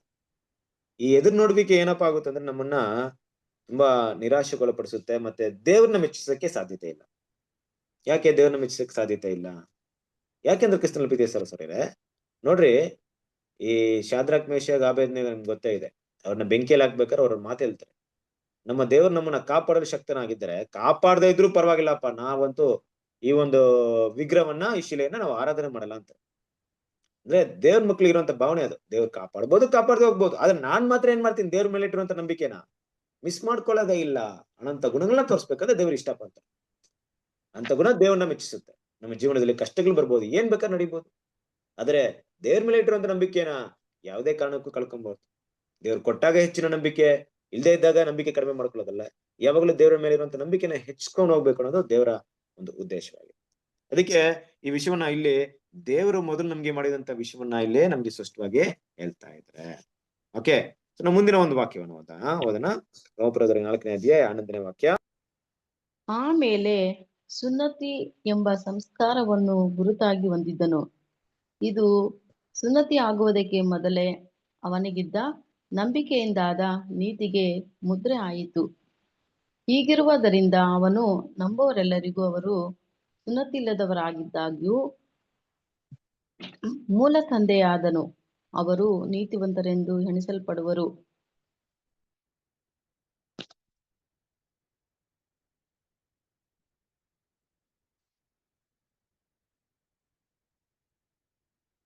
ಸಾರಿ, 12ನೇ ವಾಕ್ಯ ಕಂಟಿನ್ಯೂ ಮಾಡ್ಬಿಡ್ರಿ. ಎಣಿಸಲ್ಪಡುವರು. ಇದಲ್ಲದೆ ಸುನ್ನತಿಯವರಲ್ಲಿ ಯಾರ್ಯಾರು ಸುನ್ನತಿ ಹೊಂದಿದ್ದಲ್ಲದೆ ನಮ್ಮ ಪಿತೃ ಆಗಿರುವ ಅಬ್ರಾಮನಿಗೆ ಸುನ್ನತಿ ಆಗುವುದಕ್ಕೆ ಮುಂಚೆ ಇದ್ದ ನಂಬಿಕೆ ಆಜ್ಞೆಗಳನ್ನು ಹಿಡಿದು ನಡೆಯುತ್ತಾರೋ ಅವರಿಗೆ ಸಹ ಮೂಲ ತಂದೆಯಾಗಿದ್ದಾನೆ. ಓಕೆ, ನೋಡಿದ್ರ ದೇವರ ಒಂದು ಯೋಚನೆಯಲ್ಲಿ ನೋಡ್ರಿ, ಇದು ಪ್ಲಾನ್. ಆಕ್ಚುಲಿ ನೋಡಿ, ಅಬ್ರಾಮನ್ನ ಯಾರು ಹಿಂಬಾಲಿಸ್ತಾರೋ, ಅಬ್ರಾಮನ ಸಂತತಿ ಆಗಿರ್ತಾರೋ ಅವ್ರು ಯಾವ್ದಕ್ಕೆ ಜಾಸ್ತಿ ಪ್ರಾಮುಖ್ಯತೆ ಕೊಡ್ಬೇಕು ಅನ್ನೋದು ದೇವರ ಒಂದು ಪ್ಲಾನ್. ಆದ್ರೆ ಇವತ್ತು ಪ್ರಾಮುಖ್ಯತೆ ಏನಾಯ್ತು, ಜಾಸ್ತಿ ಏನಾಯ್ತು, ಯೇಸು ಕ್ರಿಸ್ತನ ಕಾಲದಲ್ಲಿ ಅದಕ್ಕೆ ಜಾಸ್ತಿ ಇಂಪಾರ್ಟೆನ್ಸ್ ಕೊಡದೆ ಯಾವ್ದಕ್ಕೆ ಇಂಪಾರ್ಟೆನ್ಸ್ ಕೊಟ್ಬಿಟ್ರು? ನಾವು ಅಬ್ರಾಮನ ಮಕ್ಕಳು, ಅಬ್ರಾಮನ ಸಂತಾನದವರು, ಧರ್ಮಶಾಸ್ತ್ರ ನಮಗಿದೆ ಅಲ್ವಾ, ಧರ್ಮಶಾಸ್ತ್ರ ನಮ್ಗೇನೆ, ಮತ್ತೆ ಪಿತೃಗಳು ನಮ್ಮವರೇ, ಪ್ರವಾದಿಗಳು ನಮ್ಮವರೇ. ಇದಕ್ಕೆ ಇಂಥ ವಿಷಯಗಳಿಗೆ ತುಂಬಾ ಇಂಪಾರ್ಟೆನ್ಸ್ ಕೊಟ್ರೆ ಹೊರತು ಯಾವ ವಿಷಯದಲ್ಲಿ ಅಬ್ರಾಮನು ದೇವರ ದೃಷ್ಟಿಯಲ್ಲಿ ಶ್ರೇಷ್ಠನಾಗಿ ಕರೆಯಲ್ಪಟ್ರು ಅನ್ನೋ ವಿಷಯಕ್ಕೆ ಏನಾಗ್ಲಿಲ್ಲ, ಇಂಪಾರ್ಟೆನ್ಸ್ ಕೊಡಿಲ್ಲ. ಸುನ್ನತಿ ಮಾಡಿಸ್ಬೇಕು, ಕರೆಕ್ಟ್ ಆಗಿ ಫಾಲೋ ಮಾಡ್ತಾ ಇದ್ರು, ಸುನ್ನತಿ ಮಾಡೋದು ಪ್ರತಿಯೊಂದು. ಆದ್ರೆ ಸುನ್ನತಿಯ ಹಿನ್ನೆಲೆ ಏನಂತ ಅವ್ರಿಗೆ ಗೊತ್ತಿರ್ಲಿಲ್ಲ ಅಲ್ವಾ. ಯಾರ್ಯಾರು ಈ ರೀತಿ ವಿಷಯಗಳು ಮಾಡ್ತಿದ್ರೋ ಅವರೆಲ್ಲ ನಿಜವಾಗ್ಲೂ ಅಬ್ರಾಮನ ಮಕ್ಕಳಾಗಿರೋರು. ಯಾರು ಅಬ್ರಾಮ್ನ ಯಾವ ಕಾರಣಕ್ಕೋಸ್ಕರ ದೇವರಲ್ಲಿ ನೀತಿವಂತರ ಕರೆಯಲ್ಪಟ್ರು ಆ ಒಂದು ಹೆಜ್ಜೆ ಜಡನ ಯಾರು ಫಾಲೋ ಮಾಡ್ತಾರೋ ಅವರೇ ಅಬ್ರಾಮನ ಮಕ್ಕಳು. ಅಂದ್ರೆ ಅಬ್ರಾಮನ ಮೂಲ ತಂದೆ ಆಗಿರ್ತಾರೆ ಅವ್ರಿಗೆ ಅಂತ. ಅಂದ್ರೆ ಯಾವ ರೀತಿಯಲ್ಲಿ ಅಬ್ರಾಮನು ನಂಬಿಕೆಯಿಂದಲೇ ನೀತಿವಂತರಾಗಿದ್ರು, ದೇವರು ಹೇಳಿದಂತ ಮಾತನ್ನ ನಂಬಿದ್ರು, ಅದರ ಗುರುತಾಗಿ ದೇವರು ಸುನ್ನತಿನ ಕೊಟ್ರು, ಆ ನಂಬಿಕೆಯಿಂದಲೇ ನೀತಿವಂತರಾದ್ರು. ಇವತ್ತು ದೇವ್ರ ಮಕ್ಕಳಾದ ನಮಗೆ ಅಬ್ರಾಮ್ ಏನಾಗಿದೆ, ನಾವು ಯಾರ ಸಂತಾನದವರಾಗಿದ್ದೀವಿ? ಅಬ್ರಾಮನ ಸಂತಾನದವರಾಗಿದ್ದೀವಿ. ನೋಡಿ, ಇಸ್ರೇಲ್ ಜನ ಅವ್ರ ಮಕ್ಕಳಪ್ಪ. ಇವತ್ತು ಹೋಗ್ಬಿಟ್ಟು ನಾವು ಇಸ್ರೇಲ್ ಜನರ ಹತ್ರ ನಾವು ಕೂಡ ನಮ್ಮ ಮೂಲ ಪಿತೃ ಕೂಡ ಅಬ್ರಾಮಿ ಅಂತ ಹೇಳಿದ್ರೆ ಅವ್ರು ಒಪ್ಕೊಳ್ತಾರ? ಇಸ್ರೇಲ್ ಜನರ ಹತ್ರ ಹೋಗ್ಬಿಟ್ಟು ನಾವು ಕೂಡ ಅಬ್ರಾಮ್ ಜನರೇಷನ್ ಅಪ್ಪ ಬಂದಿರೋದು ಅಂದ್ಬಿಟ್ರೆ ಒಪ್ಕೊಂಡ್ಬಿಡ್ತಾರ? ಇಲ್ಲ ಒಪ್ಕೊಳಕಿಲ್ಲ. ಅದು ತೋರ್ಸ್ರಿ, ನಿಮ್ ಜೀನಾಲಜಿ ತೋರ್ಸ್ರಿ, ನೋಡೋಣ ಎಲ್ಲಿ ಬಂದಿದ್ರ ನೀವು, ಆರ್ಯರು, ದ್ರಾವಿಡರು, ಯಾವ ಕಾಲದಲ್ಲಿ ಬಂದಿದ್ರಿ, ನಮ್ಗೂ ನಿಮ್ಗೆ ಏನ್ ಸಂಬಂಧ ಇದೆ ಅಂದ್ಬಿಟ್ಟು ಎಲ್ಲ ಜೋಳ ಆಗ್ಬಿಡ್ತಾರೆ, ಎಲ್ಲ ಚೆಕ್ ಮಾಡ್ಬಿಡ್ತಾರೆ ಅವ್ರು, ಎಲ್ಲ ಹುಡುಕ್ಬಿಡ್ತಾರೆ. ಹುಡುಕ್ಬಿಟ್ಟು ಹೇಳ್ಬಿಡ್ತಾರೆ, ಇಲ್ಲಪ್ಪ ನೀವು ಸುಳ್ಳು ಹೇಳ್ತೀರಾ, ನೀವು ಅಬ್ರಾಹ್ಮಣ ಸಂತತಿ ಅಲ್ಲ, ಇದ್ರೆ ನೀವ್ ಯಾಕೆ ಭಾರತದಲ್ಲಿ ಇರ್ತೀರಾ, ನೀವು ಇಸ್ರೇಲ್ ಬರ್ತಾ ಇದ್ರಿ, ನೀವು ಸುಳ್ಳು ಹೇಳ್ತಾ ಇದ್ದೀರಾ ನೀವು ಅಂತ. ಹಾಗೆ ನೋಡ್ಬೇಕಾದ್ರೆ ಕ್ರಿಸ್ತನ ಪ್ರೀತಿಯ ಸರಸರೇ, ಅವರ ಪ್ರಕಾರ ಏನಪ್ಪಾ ಅಂದ್ರೆ ಮಾಂಸದಲ್ಲಿ ಬರೋದೇ ಅಬ್ರಾಹ್ಮಣ ಸಂತಾನ. ಆದ್ರೆ ಅದೇ ಒಂದು ಅವಕಾಶನ ಇವತ್ತು ದೇವ್ರ ಮಕ್ಕಳಾದ ನಮ್ಗೆ ಕೊಟ್ಬಿಟ್ಟಿದ್ದಾರೆ. ದೇವ್ರು ಏನಪ್ಪಾ ಅಂದ್ರೆ ಹೆಂಗ್ ನಾವು ಕನೆಕ್ಟ್ ಆಗ್ಬಿಟ್ಟಿದೀವಿ ಅವ್ರಿಗೆ ಅಂದ್ರೆ ನಂಬಿಕೆಯಿಂದ ಅಷ್ಟೇ, ಇನ್ನೇನೋ ತೋರಿಸಿಲ್ಲ. ಏನಾದ್ರು ಮಾಡಿದಾರೆ ದೇವ್ರ ದೃಷ್ಟಿಯಲ್ಲಿ. ದೇವ್ರು ಹೇಳ್ಬಿಟ್ರು, ನೀವು ಕೂಡ ಅಬ್ರಾಹ್ಮಣ ಸಂತತಿ, ಅವ್ರು ಸುಮ್ನೆ ಅವ್ರು ಬಿಟ್ರಿ, ಅವ್ರ ಕತೆ ಕೇಳಕ್ ಹೋಗ್ಬಿಟ್ರಿ, ನೀವು ಅಬ್ರಾಹ್ಮಣ ಸಂತತಿ ಅಂತ ನಾನ್ ನಿಮ್ಗೆ ಹೇಳ್ತಾ ಇದ್ದೀನಿ ನೋಡ್ರಿ ಅಂತ ದೇವ್ರು ನಮ್ಗೆ ಹೇಳ್ತಾ ಇದ್ದಾನೆ. ಅಂದ್ರೆ ಅದರ ಅರ್ಥವೇನು? ದೇವರ ದೃಷ್ಟಿಯಲ್ಲಿ ಅಬ್ರಾಹ್ಮಣ ಯಾವ ಗುಣವನ್ನ ತೋರಿಸಿದ್ರೋ ಅವ್ರ ಮಕ್ಕಳು ಅದೇ ಗುಣವನ್ನ ತೋರಿಸ್ಬೇಕು. ಅಂತ ಗುಣವನ್ನು ತೋರಿಸೋರು ಮಾತ್ರ ಅಬ್ರಾಹ್ಮಣ ಮಕ್ಕಳಾಗಿತ್ತು ಅಲ್ವಾ. ಇವತ್ತು ದೇವರ ಮಕ್ಕಳಿಗೆ ಆ ಒಂದು ನಂಬಿಕೆ ಅಂತ ವಿಷಯ ಬಂದಾಗ ಅಬ್ರಾಹ್ಮಣಿಗೆ ಕೊಡಲ್ಪಟ್ಟಂತ ವಾಗ್ದಾನಗಳು ಅಲ್ಪ ಸ್ವಲ್ಪ ಅಷ್ಟೇ, ಹೆಚ್ಚಾಗೇನೋ ದೇವರು ಮಾತಾಡಿಲ್ಲ. ನಾನು ನಿನ್ನ ಅಬ್ರಾಹ್ಮಣೆ, ನಾನು ನಿನ್ನ ಗುರಣಿಯಾಗಿರ್ತೀನಿ, ನಿನ್ನ ಕೇಡಕವಾಗಿರ್ತೀನಿ ಅಲ್ವಾ, ನಿನ್ನ ಆಶೀರ್ವದಿಸ್ತೀನಿ, ನೀನು ಶಪಿಸುವನ್ನ ಶಪಿಸ್ತೇನೆ. ಇದೆಲ್ಲ 2-3 ವಾಗ್ದಾನಗಳು ಅಷ್ಟೇ ಕೊಟ್ಟಿದ್ರು ಅಬ್ರಾಹ್ಮಣ. ಅದೇ ದೇವ್ರ ಮಕ್ಕಳಾದ ಇವತ್ತು ಸಭೆಯಾದ ಚಿಕ್ಕ ಹೆಣ್ಣಾದ ದೇವರ ಮಕ್ಕಳು ನಮಗೆ ಎಷ್ಟೊಂದು ಆಶೀರ್ವಾದ ಇದೆ, ಎಷ್ಟೊಂದು ವಾಗ್ದಾನಗಳಿದೆ. ಪ್ರತಿ ಹಂತಕ್ಕೂ ದೇವರ ವಾಗ್ದಾನ ನಮಗೆ ಅಪ್ಲಿಕೇಬಲ್ ಆಗ್ತಿದೆ. ಅಂದ್ರೆ ಅಬ್ರಾಹ್ಮಣಿಗೆ ಹೇಳಿದಂತ ಒಂದು ಪ್ರತಿಯೊಂದು ವಾಗ್ದಾನ ಕೂಡ ಯಾರಿಗ ಅಪ್ಲೈ ಆಗುತ್ತೆ ಅಂದ್ರೆ ನಿಜವಾದ ಆತನ ಸಂತತಿಗೆ ಏನಾಗುತ್ತೆ, ಅಪ್ಲಿಕೇಬಲ್ ಆಗುತ್ತೆ. ಆ ನಿಜವಾದ ಸಂತತಿ ಯಾರಪ್ಪ ಅಂದ್ರೆ ನಾವೇ. ನಮ್ಗೆ ಏನಾಗ್ತಿದೆ ಇವತ್ತು, ಅದು ಅಪ್ಲೈ ಆಗ್ತಿದೆ. ಅಪ್ಲೈ ಮಾಡ್ಕೊಂಡಿದ್ರೆ ಯಾವತ್ತಾದ್ರೂ ಅಬ್ರಾಹ್ಮಣ ಹೇಳಿದಂತ ಒಂದು ವಾಗ್ದಾನವನ್ನು ಯಾವತ್ತಾದ್ರೂ ಸ್ಟಡಿ ಮಾಡಿದ್ರಾ? ದೇವರು ಅಬ್ರಾಹ್ಮಣಿಗೆ ಹೇಳುವಂತ ಒಂದು ವಾಗ್ದಾನ ಯಾವ್ದಾದ್ರೂ ಒಂದು ವಾಗ್ದಾನ ನೀವು ನಮ್ಗೆ ಅಂತ ಸ್ಟಡಿ ಮಾಡಿದಿರಾ? ಹೌದ್ರಿ, ಗಲಾತ್ಯ 4:28-29 ಹೇಳ್ತಾರ. ಏನಂತೀರ ನೋಡಿ, ಓದಿ ಅದು. ಗಲಾತ್ಯ 4:28. ಗಲಾತ್ಯರು 4 ಓದಿ, ಆ ವಾಕ್ಯ ಓದಿ. ಓದಿದ್ರಿ ಗಲಾತ್ಯ 4:20 ಬ್ರದರ್. 4:20 ಓದಿ. ನಿಮ್ಮ ವಿಷಯದಲ್ಲಿ ಏನು ಮಾಡಬೇಕು ನನಗೆ ತಿಳಿಯದು. ನಾನು ಈಗಲೂ ನಿಮ್ಮಲ್ಲಿದ್ದು ಬೇರೆ ರೀತಿಯಿಂದ ಮಾತಾಡೋದಕ್ಕೆ ಎಷ್ಟೋ ಆಸೆ ಪಡುತ್ತೇನೆ. 21ನೇ ವಚನ. ವಾಗ್ದಾನ ಯಾವ್ದು? ಧರ್ಮಶಾಸ್ತ್ರರಾಗುವುದಕ್ಕೆ ಮನಸ್ಸು ಇದ್ದರೆ ಹಾ, ಧರ್ಮಶಾಸ್ತ್ರಕ್ಕೆ ಕಿವಿ ಕೊಡೋದಿಲ್ಲವೋ ನನಗೆ ಹೇಳಿರಿ. Okay okay okay. ಇಲ್ಲಿ ಅಲ್ಲ ರೀ, ಏನಪ್ಪಾ ಅಂದ್ರೆ ಈಗ 24 ಹೋದ್ರಿ. ಈ ಅಲ್ಲ ರೀ, ಸಂಗತಿಗಳು 26. ಹೇಗೆಂದರೆ ಆ ಇಬ್ಬರು ಸ್ತ್ರೀಯರು 2 ಒಡಂಬಡಿಕೆಗಳೇ. ಒಂದು ಒಡಂಬಡಿಕೆ ಸೀನಾಯಿ ಪರ್ವತದಿಂದ ಉತ್ಪನ್ನವಾಗಿ ದಾಸೋತ್ವದಲ್ಲಿರಬೇಕಾದ ಮಕ್ಕಳನ್ನು ಹೆರುವಂತದ್ದು, ಅದೇ ಆಗಾರ್. ಆಗಾರ್ ಅಂದ್ರೆ ಅರಬ್ ಸ್ಥಾನದಲ್ಲಿರೋ ಸೀನಾಯಿ ಪರ್ವತ. ಅವಳು ಈಗಿನ ಯೆರೂಸಲೇಮ್ ಎಂಬವಳಿಗೆ ಸರಿಬೀಳುತ್ತಾಳೆ. ಓಕೆ, ಇರ್ಲಿ. ಈಗ ಏನಪ್ಪಾ ಅಂದ್ರೆ ಬ್ರದರ್ ಹೇಳಿದ ಪ್ರಕಾರ ಏನಪ್ಪಾ ಅಂದ್ರೆ ನಾವು ವಾಗ್ದಾನ ನಮಗೆ ಅಪ್ಲಿಕೇಬಲ್ ಆಗುತ್ತೆ. ಯಾಕಂದ್ರೆ ಆ ಸಾರಾಲ್ ಒಡಂಬಡಿಕೆಯಲ್ಲಿ ಇದೀವಿ ನಾವು, ಒಡಂಬಡಿಕೆ ಇರುವಂತ ನಮಗೆ ಅಪ್ಲೈ ಆಗುತ್ತೆ. ಈಗ ನಾನೇ ಹೇಳ್ತಾ ಇದ್ದೀನಿ, ಅಬ್ರಾಮ್ಗೆ ಹೇಳಿದಂತ ಒಂದು ನಂಬಿಕೆ, ಒಂದು ಮಾತು, ದೇವ್ರು ಹೇಳುವಂತ ಮಾತು ನಮ್ಗೆ ಎಲ್ಲಾದ್ರೂ ಕನೆಕ್ಟ್ ಆಗಿದೆಯಾ? ಎಲ್ಲ ಸ್ಟಡಿ ಮಾಡಿದಿರಾ? ಯಾವತ್ತಾದ್ರು ಅಬ್ರಾಮ್ಗೆ ದೇವ್ರು ಹೇಳಿದಂತ ಒಂದು ವಾಗ್ದಾನ, ಆ ವಾಗ್ದಾನ ನಮಗೆ ಅಪ್ಲೈ ಆಗುತ್ತಂತ ಯಾವತ್ತಾದ್ರು ಸ್ಟಡಿ ಮಾಡಿದ್ರಾ? ನಾವು ಕ್ರಿಸ್ತನ ಮೂಲಕ ಬ್ರದರ್ ತಂದೆ ದೇವ್ರಿಗೆ ಮಕ್ಕಳಾಗಿದ್ದೀವಲ್ಲ ಬ್ರದರ್. ಕರೆಕ್ಟ್. ಇದೆಲ್ಲ ನೀವ್ ಹೇಳ್ತಿರೋದಲ್ಲ, ನಾನೇನಪ್ಪಾ ಅಂದ್ರೆ ನಾನು ಆಗುತ್ತಾ ಇಲ್ವಾ ಅಂತ ಕೇಳಿದಾಗ ಕರೆಕ್ಟ್ ಬ್ರದರ್ ಆಗುತ್ತೆ ಅಂತ ಹೇಳ್ಬೋದು. ಆದ್ರೆ ನಾನು ಅವ್ರು ದೇವ್ರಿ ಅಬ್ರಾಮ್ಗೆ ಏನ್ ವಾಗ್ದಾನ ಕೊಟ್ಟಿದ್ರು, ಏನೆಲ್ಲ ವಾಗ್ದಾನ ಕೊಟ್ಟಿದ್ರು? ನಿಮ್ಮ ಸಂತತಿಯನ್ನು ಆಕಾಶದ ನಕ್ಷತ್ರದಂತೆ ಮಾಡ್ತೀನಿ ಅಂತ ಹೇಳ್ತಾರೆ. ಓಕೆ, ಬೇರೆ ಏನ್ ವಾಗ್ದಾನ ಕೊಟ್ರು? ಅದೊಂದು ಇತ್ತು. Good, very good. ಭೂಲೋಕದ ಜನರೆಲ್ಲ ಆಶೀರ್ವಾದ ಮಾಡ್ತೀನಿ ಅಂತ ಹೇಳಿದ್ರು. ಆಮೇಲೆ ಏನ್ ಕೊಟ್ರು? 3:29 ಗಲಾತ್ಯ. ಹೋದ್ರಿ. ನೀವು ಅಬ್ರಾಹ್ಮಣಿಗೆ ಕೊಟ್ಟಂತ ವಾಗ್ದಾನ ಹೇಳ್ಬೇಕಾದ್ರೆ ಆ ಗಲಾತ್ಯದಲ್ಲಿ ಹುಡುಕಿದ್ರೆ ಎಲ್ಲಿ ಸಿಗುತ್ತೆ? ಆದಿಕಾಂಡದಲ್ಲಿ ಹುಡುಕಿದ್ರೆ ಸಿಗುತ್ತಪ್ಪ. ಆದಿಕಾಂಡ 15ನೇ ಅಧ್ಯಾಯ 1ನೇ ವಾಕ್ಯ ಹೋದ್ರಿ. ಆದಿಕಾಂಡ 15ನೇ ಅಧ್ಯಾಯ 1ನೇ ವಾಕ್ಯ.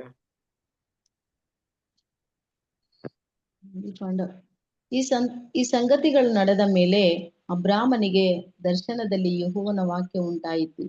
ಅದೇನೆಂದರೆ, ಅಬ್ರಾಮನೇ, ಭಯಪಡಬೇಡ, ನಾನು ನಿನಗೆ ಗುರಾಣಿಯಾಗಿದ್ದೇನೆ, ನಿನಗೋಸ್ಕರ ಅತ್ಯಧಿಕ ಬಹುಮಾನವು ಇಟ್ಟಿದೆ ಎಂಬುದೇ.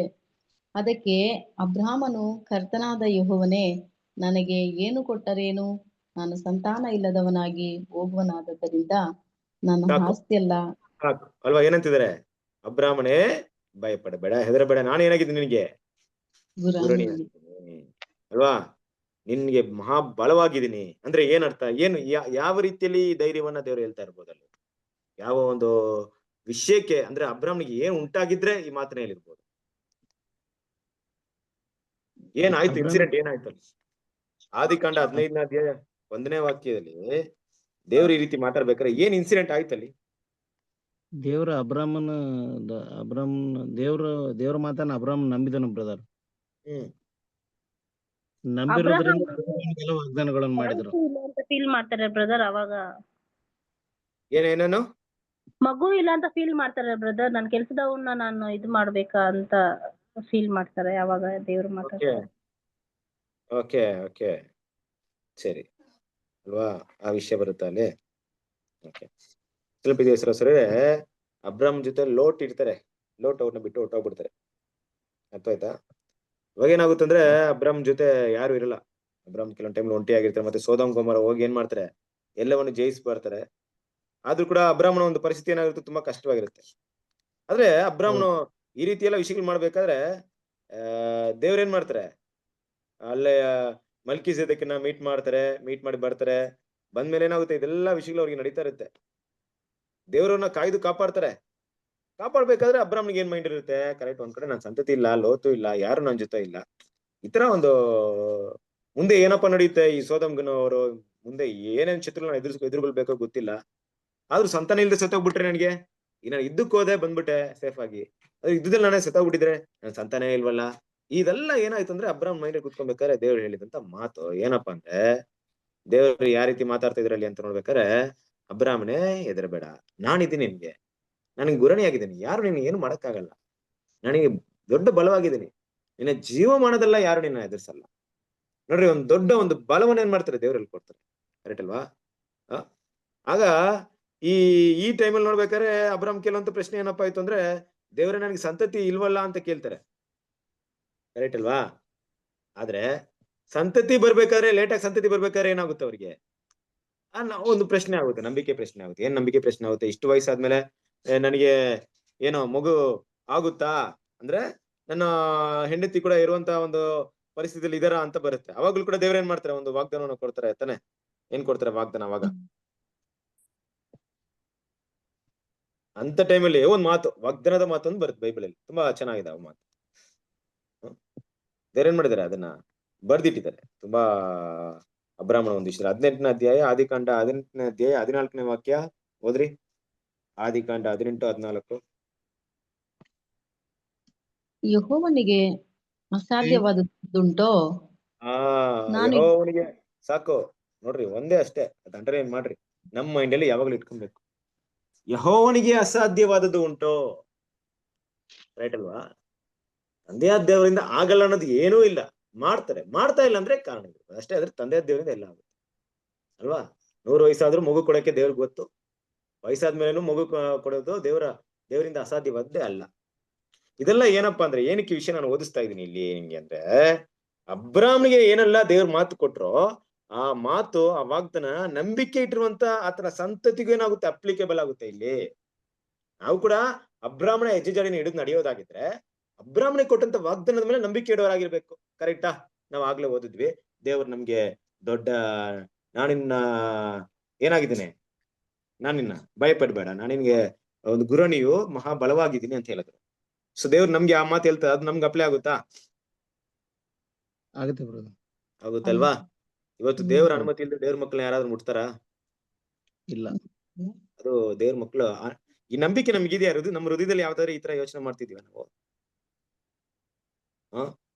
ಕೊರೋನಾ ಬಂದಾಗ, ಹೊರಡೆ ಹೋದಾಗ, ಏನೋ ಒಂದು ಆಕ್ಸಿಡೆಂಟ್ ಆ ರೀತಿ ಪರಿಸ್ಥಿತಿಗಳಾದಾಗ, ರೋಗಗಳು ನಮಗೆ ತಾಕದಾಗ ಅಲ್ವಾ, ಸಮಸ್ಯೆಗಳು ನಮ್ಮನ್ನ ಕಾಡಿದಾಗ, ಅವಾಗ ಈ ನಂಬಿಕೆ ನಮ್ಗಿದೆಯಾ? ನಮ್ಗೆ ಇಲ್ಲ. ದೇವ್ರ ಅನುಮತಿ ಇಲ್ಲದೆ ನನ್ನ ಲೈಫಲ್ಲಿ ಏನು ನಡೆಯಲ್ಲ. ಒಂದ್ ವೇಳೆ ಆ ದೇವ್ರು ಏನೋ ನಡೀತು ಅಂದ್ರೆ ಖಂಡಿತ ದೇವ್ರನ್ನ ಅನುಮತಿ ಮಾಡಿರ್ತಾರೆ, ಆದ್ರೆ ನಾನು ಒಳ್ಳೇದಕ್ಕೋಸ್ಕರನೇ ಮಾಡಿರ್ತಾರೆ. ಆ ರೀತಿ ನಂಬಿಕೆನ ಬೆಳೆಸ್ಕೊಂಡಿದೀವ. ಅದೇ ದೇವ್ರು ಅಬ್ರಾಹ್ಮಣ ಹೆಜ್ಜೆಜಡಲ್ಲಿ ನಡೀತಾ ಇದೀವ, ನಾವು ಅಬ್ರಾಹ್ಮಣ ಫಾಲೋ ಮಾಡ್ತಿದೀವ, ಆತನ ನಂಬಿಕೆ ನಾವು ದೇವ್ರು ಕೊಟ್ಟಂತ ವಾಗ್ದಾನ ನಮ್ಮ ಲೈಫಲ್ಲಿ ತೋರಿಸ್ತೀವ. ಸುಮ್ನೆ ನಾವು ಕೂಡ ಅಬ್ರಾಹ್ಮಣ ಮಕ್ಕಳು ಅಂತ ಹೇಳ್ಕೊಂಡ್ಬಿಟ್ರೆ ಆ ಪರಿಸರ ಸದಸ್ಯರಿಗೂ ಇಸ್ರೇಲ್ ಜನ ನಮಗೂ ಏನೋ ಕನೆಕ್ಟ್ ಇದಾಗಲ್ಲ, ಸೇಮ್ ಆಗ್ಬಿಡ್ತೀವಿ. ಕರೆಕ್ಟ್ ತಾನೆ? ವ್ಯತ್ಯಾಸ ಏನಾಗುತ್ತೆ? ಅಬ್ರಾಹ್ಮಣ ಮಕ್ಕಳು ಅನ್ನೋದು ನಾವು ನಂಬಿಕೆಯಲ್ಲೇ ತೋರಿಸ್ಬೇಕು ಹೊರತು ನಾವು ಅಬ್ರಾಹ್ಮಣ ಮಕ್ಕಳು ಅಂತ ಹೇಳೋದ್ರಿಂದ ಯಾವುದೇ ಪ್ರಯೋಜನ. ಆ ನಂಬಿಕೆ ಒಂದ್ ರೀತಿಯಲ್ಲಿ ಮೊದಲನೇ ಹಂತದ ನಂಬಿಕೆ ಒಂದು ಬೇರೆ, ನೀತಿವಂತರಾಗೋದಕ್ಕೆ ಇರುವಂತ ನಂಬಿಕೆ. ನಾವು ಮುಂದೆ ಪರಿಶುದ್ಧರಾಗ್ಬೇಕಂದ್ರೆ ಪ್ರತಿಯೊಂದು ದೇವರ ವಾಗ್ದಾನದಲ್ಲೂ ನಂಬಿಕೆ ಇಡ್ಬೇಕು. ಆ ನಂಬಿಕೆ ಇಲ್ದಿದ್ರೆ ಪರಿಶುದ್ಧ ಹಂತವನ್ನ ದಾಟಕ್ಕೆ ಆಗಲ್ಲ. ಒಂದ್ ವೇಳೆ ಅಬ್ರಾಹ್ಮ ನಂಬಿಕೆ ಇಲ್ದೇ ಇದ್ರೆ, ಅಬ್ರಾಹ್ಮನು ದೇವರಿರುವಂತ ಮಾತಲ್ಲಿ ನಂಬಿಕೆ ಇಲ್ದಿದ್ರೆ, ಕಾನಾನ್ ದೇಶಕ್ಕೆ ಅಂದ್ರೆ ಈಸಾಕರು ಹುಟ್ಟುತ್ತಾ ಇದ್ರಾ? ಅವ್ರಿಗೆ ನಂಬಿಕೆ ಕಳ್ಕೊಂಡ್ರೆ ಈಸಾಕ್ ಹುಟ್ಟುತ್ತಾ ಇರ್ಲಿಲ್ಲ. ಏನ್ ಮಾಡ್ತಾ ಇದ್ರು ಗೊತ್ತಾ? ಅಬ್ರಾಹ್ಮ ನಂಬಿಕೆ ಕಳ್ಕೊಂಡಿದ್ರೆ ಇಷ್ಮೇಲೆ ಕಳ್ಸಂದ್ರೆ ಕಳಿಸ್ತಾ ಇರ್ಲಿಲ್ಲ. ಬೇಡ ತಂದೆ, ಪರವಾಗಿಲ್ಲ, ನನ್ಗೇನ್ ಸಂತತಿ ಬೇಡ, ನಿಮ್ ಕೃಪೆ ಇಷ್ಮೇಲ್ಗೆ ಇರ್ಲಿ, ನಾನು ಇನ್ ವಯಸ್ಸಾದ್ಮೇಲೆ ನಮ್ಗೇನು ಹುಟ್ಟುತ್ತೆ ಬಿಡ್ರಿ, ಬೇಡ ನನಗೆ ಅದೇ ಇರ್ಲಿ ಅಂದ್ಬಿಟ್ಟು ದೇವ್ರ ಮಾತನ್ನ ಅಲೆಗೆಳಿತಾ ಇದ್ರು. ಇಷ್ಮೇಲ್ ಕಳ್ಸಿದ್ರಿ, ಏನಪ್ಪಾ ಇಷ್ಟ ವಯಸ್ಸಾಯ್ತು ಮಗು ಇಲ್ಲ, ಹುಟ್ಟಿದ ಮಗುನ ಕಳ್ಸ್ಬಿಟ್ರಿ, ಇನ್ ಯಾವಾಗ ನನ್ ಮಗು ಹುಟ್ಟುತ್ತೆ, ಇನ್ ಯಾವಾಗ ತಾನೆ ದೇವ್ರ ಆಶೀರ್ವಾದ ಮಾಡ್ತಾರೆ? ಇದಾಗದೇ ಇಲ್ಲ ಅಂದ್ಬಿಟ್ಟು ಸುಮ್ನೆ ಇರ್ತಿದ್ರು. ನಂಬಿಕೆ ಇಲ್ದೇ ಇದ್ರೆ ಆ ಗುಣಗಳಲ್ಲಿ ಬದಲಾವಣೆ ಆಗ್ತಿತ್ತು, ಆತನ ಕಾರ್ಯಗಳಲ್ಲಿ ಬದಲಾವಣೆ ಆಗ್ತಾ ಇತ್ತು. ದೇವ್ರು ವಾಗ್ದಾನ ಮಾಡಿದಂತ ದೇಶವನ್ನು ಕೊಡ್ತೀನಂತ ಹೋದಾಗ, ಲೋತನು ಒಳ್ಳೆ ಸೋದಮ್ ಗೊಮೋರ ಪರ್ವತ ಪ್ರದೇಶಗಳನ್ನ ಆಯ್ಕೆ ಮಾಡಿದಾಗ ಅಬ್ರಾಹ್ಮನಿಗೆ ನನಗಿರುವಂತ ನನಗ್ ಕೊಡ್ಬೇಕಂದಿರುವಂತ ಪ್ಲೇಸ್ ನ ಏನ್ ಮಾಡಿಲ್ಲ, ದೇವರು ಕೊಡ್ಲಿಲ್ಲ. ನಾನು ಲೋತನ ಜೊತೆಗೆ ಹೊಟ್ಟೋಗ್ಬಿಡ್ತೀನಿ, ನಾನು ಹೊಟ್ಟೋಗ್ತೀನಿ ಅಂತ ಹೊಟ್ಟೋಗ್ತಿದ್ರು ಆ ನಂಬಿಕೆ ಇಲ್ದಿರ. ಇಲ್ಲ ಪರವಾಗಿಲ್ಲ, ದೇವ್ರು ನನ್ಗೆ ಕೊಡ್ತಾರೆ ಅಂತಾನೆ ಇತ್ತು. ಇಷ್ಮೇಲ್ ಹೋದಾಗ್ಲೂ ಪರವಾಗಿಲ್ಲ, ದೇವ್ರು ನನಗೆ ಮಗು ಕೊಡ್ತಾರೆ ಅಂತಾನೆ ಇತ್ತು ಅಬ್ರಾಹ್ಮ. ಇದೆಲ್ಲ ನಂಬಿಕೆ ಕಾರ್ಯರೂಪವಾಗಿ ಕ್ರಿಯೆಗಳಲ್ಲಿ ಅಬ್ರಾಹ್ಮಿಗೆ ಕಾಣಿಸ್ಕೊಳ್ತಾ ಇತ್ತು. ಕರೆಕ್ಟ್ ಅಲ್ವಾ? ಹಾಗಾಗಿ ಇವತ್ತು ಅಬ್ರಾಹ್ಮಣ ಯಜೆಜಲ್ ನಡೆಯುವಂತ ನಾವು ಇಂಥ ಗುಣಗಳನ್ನ ತೋರಿಸ್ತಾ ಇದೀವ, ಇಂಥ ಒಂದು ದೇವರು ಹೇಳುವಂತ ವಾಗ್ದಾನ ಮೇಲೆ ನಂಬಿಕೆ ಇಟ್ಟಿದೀವ. ನೋಡಿ, ಯೆಹೋವನಿಂದ ಅಸಾಧ್ಯವಾದದ್ದು ಒಂದು ಇಲ್ಲ. ನಮ್ಮ ಲೈಫಲ್ಲಿ ಈ ಮಾತನ್ನ ಯಾವಾಗ ಅಪ್ಲೈ ಮಾಡ್ತೀವಿ, ಎಲ್ಲ ಅಪ್ಲೈ ಮಾಡಿದೀವಿ? ತಂದೆಯಾದ ದೇವರಿಂದ ಅಸಾಧ್ಯವಾದದ್ದು ಒಂದೂ ಇಲ್ಲ ಅಂತ ವಿಷಯವನ್ನ ಯಾವ ಟೈಮಲ್ಲಿ ಹೇಳಿರ್ತೀವಿ ನಾವು? ಎಲ್ಲಾದ್ರೂ ಹೇಳಿದೀವಾ? ಯಾವ ಟೈಮಲ್ಲಿ ಹೇಳ್ಬಹುದು? ಯೋಚನೆ ಮಾಡ್ರಿ, ಯಾವ ಟೈಮಲ್ಲಿ ಹೇಳ್ಬೋದು? ಈ ವಾಗ್ದಾನದ ಮಾತನ್ನ ನಮ್ಮ ಮನಸ್ಸಿಗೆ ಹೇಳಿ, ನಮ್ಮ ಮನಸ್ಸಲ್ಲಿ ಬರುವಂತ ಹಲವಾರು ಪ್ರಶ್ನೆಗಳಿಗೆ ಈ ಒಂದು ವಾಗ್ದಾನವನ್ನ ಹೇಳಿ ಅದಕ್ಕೆ ಸಮಾಧಾನ ಕೂತ್ಕೋ, ದೇವರಿಂದ ಅಸಾಧ್ಯವಾದದ್ದು ಏನು ಇಲ್ಲ, ದೇವ್ರು ಮಾಡ್ತಾರಂತ ಯಾವಾಗ ಹೇಳಿರ್ತೀವಿ? ಯಾವಾಗ ಹೇಳಕ್ಕಾಗುತ್ತೆ? ನಮ್ಮ ಸಮಸ್ಯೆಗಳು ಬಂದಾಗ ಬ್ರದರ್. ಕರೆಕ್ಟ್ ಅಲ್ವಾ ಕ್ರಿಸ್ತನ ಪ್ರೀತಿಯ ಸಹೋದರರೇ? ಸಮಸ್ಯೆಯಲ್ಲಿ ಬಂದಾಗ ಈ ವಾಗ್ದಾನವನ್ನ ನಾವು ಬದಿಗಿಟ್ಟು ಸಮಸ್ಯೆಗಳೇ ದೊಡ್ಡದಾಗಿ ನೋಡ್ತೀವಿ ಅಂದ್ರೆ ನಾವು ಅಬ್ರಾಹ್ಮಣ ಯಜೆಜಲ್ ನಡೀತೀವಿ ಅಂತ ಹೇಳಕ್ಕಾಗುತ್ತಾ? ನಾವು ಸಮಸ್ಯೆ ಬಂದಾಗ ತಂದೆಯಾದ ದೇವರಿಂದ ಅಸಾಧ್ಯ ನನ್ಗೆ ಬೇಕು ಅಂತ ಖಂಡಿತ ನನ್ನ ತಂದೆ ಕೊಡ್ತಾರಪ್ಪ, ನನಗ್ ಪೂರೈಸ್ತಾರೆ ಅಲ್ವಾ? ಅವ್ರಿಂದ ಇದು ಆಗಲ್ಲ ಅಂತೇನಿಲ್ಲ. ನನಗೊಂದು ರೋಗ ಇದೆಯಾ, ದೇವ್ರ ಮನಸ್ಸು ಮಾಡಿದ್ರೆ ತೆಗೆದು ಹಾಕ್ತಾರೆ. ಹಾಕಿಲ್ಲ ಅಂದ್ರೂ ಪರವಾಗಿಲ್ಲ, ದೇವ್ರ ಚಿತ್ತ. ಅದಕ್ಕೆ ದೇವ್ರು ಹೇಳ್ತಾ ಇರೋದು. ನಾವ್ ಏನ್ ಮಾಡ್ತಿದೀವಿ ಇವತ್ತು? ದೇವರು ಆ ಪಾಯಿಂಟ್ ನ ಸರಿಯಾಗಿ ಅರ್ಥ ಮಾಡ್ಕೊಳ್ಳಿ. ನಾನು ಮಾತಾಡ್ತಾ ಇದ್ರೆ ಮತ್ತೆ ನೀವು ಅರ್ಥ ಮಾಡ್ಕೊಂಡಿಲ್ಲ ಅಂದ್ರೆ ಕಷ್ಟವಾಗುತ್ತೆ. ಅದನ್ನೇ ನಾನು ಮೊದಲಿಂದ ಹೇಳ್ಕೊಂಡ್ ಬರ್ತಾ ಇದ್ದೀನಿ. ಅಂದ್ರೆ ಮೊದಲು ದೇವರು ನಮ್ಮಲ್ಲಿ ಆ ಪ್ರೀತಿನ ತೋರಿಸಿದ್ರು, ನಂತರ ಅದೇ ಪ್ರೀತಿನ ದೇವ್ರು ನಮ್ಮಲ್ಲಿ ಎದುರು ನೋಡ್ತಾರೆ. ಕರೆಕ್ಟ್ ಆಗಿ ಇಟ್ಕೊಡಿ. ಅಬ್ರಾಹ್ಮಣ ಏನು ಒಳ್ಳೆ ಕೆಲಸ ಮಾಡದೆ ದೇವ್ರ ಏನ್ ಮಾಡಿದ್ರು? ನಂಬಿಕೆಯಿಂದ ನೀತಿವಂತರಾದ್ರು. ಅದೇ ನಂಬಿಕೆಯಿಂದ ಗುಣಗಳನ್ನ, ಕ್ರಿಯೆಗಳನ್ನ ದೇವ್ರ ಅಬ್ರಾಹ್ಮ ಹತ್ರ ಎದುರು ನೋಡಿದ್ರ ಇಲ್ವಾ? ನಿನ್ಗೆ ಏನು ಇಲ್ದೆ ನಿನ್ನ ನೀತಿವಂತನ ಕರೆದಿದ್ದೀನಿ, ಈಗ ನನ್ನ ಮೇಲೆ ಇಟ್ಟಿರುವಂತ ನಂಬಿಕೆಗೋಸ್ಕರ ನಿನ್ನ ಮಗನ್ನ ಕೊಡು ನೋಡೋಣ. ಇದೇ ಒಂದು ವಿಷಯ ನಮ್ಮ ಮೇಲೆ ಅಪ್ಲಿಕೇಬಲ್. ಅಬ್ರಾಹ್ಮಣ ಯಜೆಜಲ್ ನಡೆಯುವಂತ ದೇವ್ರ ಮಕ್ಕಳಿಗೆ ದೇವ್ರೇನ್ ಮಾಡಿದ್ದಾರೆ? ವಾಗ್ದಾನ ಕೊಟ್ಟಿದ್ದಾರೆ. ನಂಬಿಕೆಯಿಂದಲೇ ನಾವು ನೀತಿವಂತರು ಆಗಿದ್ದೀವಿ. ಆದ್ರೆ ಪರಿಶುದ್ಧವಂತರಾಗೋದಿಕ್ಕೆ ದೇವರ ವಾಗ್ದಾನಗಳನ್ನ ಕ್ರಿಯೆಗಳ ರೂಪದಲ್ಲಿ ನಾವು ಅದನ್ನ ಬದಲಾವಣೆ ಮಾಡ್ಬೇಕು, ಇಲ್ದಿದ್ರೆ ಆಗಲ್ಲ. ಈ ಕ್ರಿಯೆಗಳ ರೂಪದಲ್ಲಿ ಹೆಂಗ್ ಬದಲಾವಣೆ ಆಗುತ್ತೆ? ದೇವರ ಮೇಲಿರುವಂತ ವಾಗ್ದಾನ, ದೇವರ ಮಾತಿರುವಂತ ನಂಬಿಕೆ ಹೆಂಗ್ ಕ್ರಿಯೆಗಳ ಬದಲಾವಣೆ ಆಗುತ್ತೆ? ಸಿಂಪಲ್ ಕ್ರಿಸ್ತನ ಪ್ರಿಯ ಸಹೋದರರೇ, ಕೆಲವೊಂದು ಸನ್ನಿವೇಶಗಳು ಬಂದಾಗ ನಮ್ಗೆ ಅಲ್ವಾ, ನೋಡಿ ನಾವು ನೋಡ್ಬೋದು, ಆ ವಾಗ್ದಾನದಲ್ಲಿ ನೋಡ್ಬೇಕಾದ್ರೆ ಇನ್ನೊಂದು ವಾಗ್ದಾನವನ್ನ ಕೊಡ್ತಾರೆ ದೇವರು ಅಬ್ರಾಹ್ಮನಿಗೆ. ಹೋದ್ರಿ ಆದಿಕಾಂಡ 28ನೇ ಅಧ್ಯಾಯ 28 ಒಂದ್ ನಿಮಿಷ. ಓಕೆ, ಆದಿಕಾಂಡ 28:15 ಹೋದ್ರಿ. ಅದು ಮೋಸ್ಟ್ಲಿ ನಮ್ಮ ಇವ್ರು ಕೊಡುವಂತ ವಿಷಯ, ಯಾಕೋಬನಿಗೆ ಕೊಡುವಂತ ವಿಷಯ. ಹೋದ್ರಿ ಆದಿಕಾಂಡ 28:15. ಇದಲ್ಲದೆ ನಾನು ನಿನ್ನ ಸಂಗಡ ಇದ್ದು ನೀನು ಹೋಗುವ ಎಲ್ಲಾ ಸ್ಥಳಗಳಲ್ಲಿ ನಿನ್ನನ್ನು ಕಾಪಾಡಿ ತಿರುಗಿ ಈ ದೇಶಕ್ಕೆ ಬರಮಾಡುತ್ತೇನೆ. ನಾನು ನಿನಗೆ ಹೇಳಿದ್ದನ್ನೆಲ್ಲ ನೆರವೇರಿಸಿದ ಹೊರತು ಬಿಡುವುದಿಲ್ಲ ಅಂದನು. ನೋಡಿದ್ರಾ, ದೇವ್ರು ಹೇಳುವಂತ ವಿಷಯ. ಈಗ ದೇವ್ರು ನಮ್ಮನ್ನ ಕರೆದಿರ್ಬೇಕಂದ್ರೆ ಹೆಂಗ್ ಕರೆದಿದ್ದಾರೆ? ನಮ್ಮನ್ನ ಕರೆದಿರ್ಬೇಕಾದ್ರೆ ಬನ್ರಿ ಓಡ್ರಿ, ಎಷ್ಟಾಗುತ್ತೋ ಓಡಕ್ಕಾದ್ರೆ ಓಡ್ರಿ, ನಾನಂತ ನಿಮ್ ಜೊತೆ ಬರಲ್ಲ, ಓಡಿ ಮುಗಿಸಿ ಪರಲೋಕಕ್ಕೆ ಸೇರ್ರಿ ಅಂತ ಹೇಳ್ತಾ ಇದಾರೆ ನಮ್ಗೆ. ಇದಕ್ಕೆ ಸರಿಸಾಟಿಯಾದಂತ ಮಾತುಗಳು ನಮ್ಗೆ ಹೇಳಿದಾರ ನ್ಯೂ ಟೆಸ್ಟ್ಮೆಂಟ್ ಅಲ್ಲಿ? ಏನಂತ ಹೇಳಿದಾರೆ ನೋಡೋಣ. ಇದಕ್ಕೆ ಈಕ್ವಲ್ ಆಗಿ ಹೇಗೆ ಇಲ್ಲಿ ಯಾಕೋಬ ಹತ್ರ ಮಾತಾಡ್ಬೇಕಾದ್ರೆ, ನೋಡು ನಾನು ನಿನ್ ಜೊತೆಗೆ ಇರ್ತೀನಿ, ನೀನ್ ಹೋಗುವಂತ ಸ್ಥಳದಲ್ಲ ನಿನ್ ಜೊತೆಗೆ ಬರ್ತೀನಿ, ಮತ್ತೆ ನೀನ್ ಕರ್ಕೊಂಡ್ ಬರ್ತೀನಿ, ಎದುರ್ಕೊಂಬೇಡ, ಚಿಂತೆ ಮಾಡ್ಬೇಡ, ನಾನ್ ಜೊತೆಗೆ ಇರ್ತೀನಿ ಅನ್ನುವಂತ ಮಾತನ್ನ ಹೊಸ ಸೃಷ್ಟಿಗಳಾದ ದೇವ್ರ ಮಕ್ಕಳಿಗೆ ನಮ್ಗೆ ಯಾವ ರೀತಿ ಹೇಳ್ತಾ ಇದಾರೆ? ಎಲ್ಲೆಲ್ಲ ಇದಕ್ಕೆ ಸರಿಸಾಟಿಯಾದಂತ ಮಾತುಗಳು ಹೇಳಲ್ಪಟ್ಟಿದೆ. ಮತ್ತಾಯನ ಸುವಾರ್ತೆ 28ನೇ ಅಧ್ಯಾಯದಲ್ಲಿ ಬ್ರದರ್, ನಾನು ಯುಗದ ಸಮಾಪ್ತಿ ಎಲ್ಲಾ ದಿವಸ ನಿಮ್ಮ ಸಂಗಡ ಇರ್ತೀನಿ. ಎಸ್, ವೆರಿ ಗುಡ್, ಕರೆಕ್ಟಾ ಹೇಳಿದ್ರಾ? ನಾನು ಯುಗದ ಸಮಾಪ್ತಿಯಲ್ಲಿ ಸಕಲ ದಿನಗಳಲ್ಲಿ ನಿಮ್ ಜೊತೆ ನಾನು ಯಾವಾಗ್ಲೂ ಇರ್ತೀನಿ ಅಂತ ಹೇಳಿದಾರ? ವಾಕ್ಯವನ್ನು ಓದ್ರಿ ಅದನ್ನ, ಮತ್ತೇನು ಸುವಾರ್ತೆ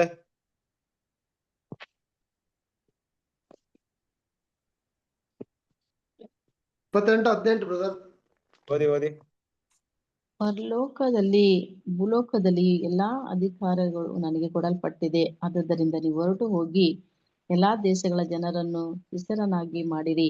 ಅವರಿಗೆ ತಂದೆಯ ಮಗನ ಪವಿತ್ರಾತ್ಮನ ಹೆಸರಿನಲ್ಲಿ ದೀಕ್ಷಾಸ್ನಾನ ಮಾಡಿಸಿ, ನಾನು ನಿಮಗೆ ಆಜ್ಞಾಪಿಸಿದ್ದನ್ನೆಲ್ಲ ಕಾಪಾಡಿಕೊಳ್ಳುವುದಕ್ಕೆ ಅವರಿಗೆ ಉಪದೇಶ ಮಾಡಿರಿ. ನೋಡಿರಿ, ನಾನು ಯುಗದ ಸಮಾಪ್ತಿಯವರೆಗೂ ಎಲ್ಲಾ ದಿವಸವೂ ನಿಮ್ಮ ಸಂಗಡ ಇರುತ್ತೇನೆ ಎಂದು ಹೇಳಿದನು.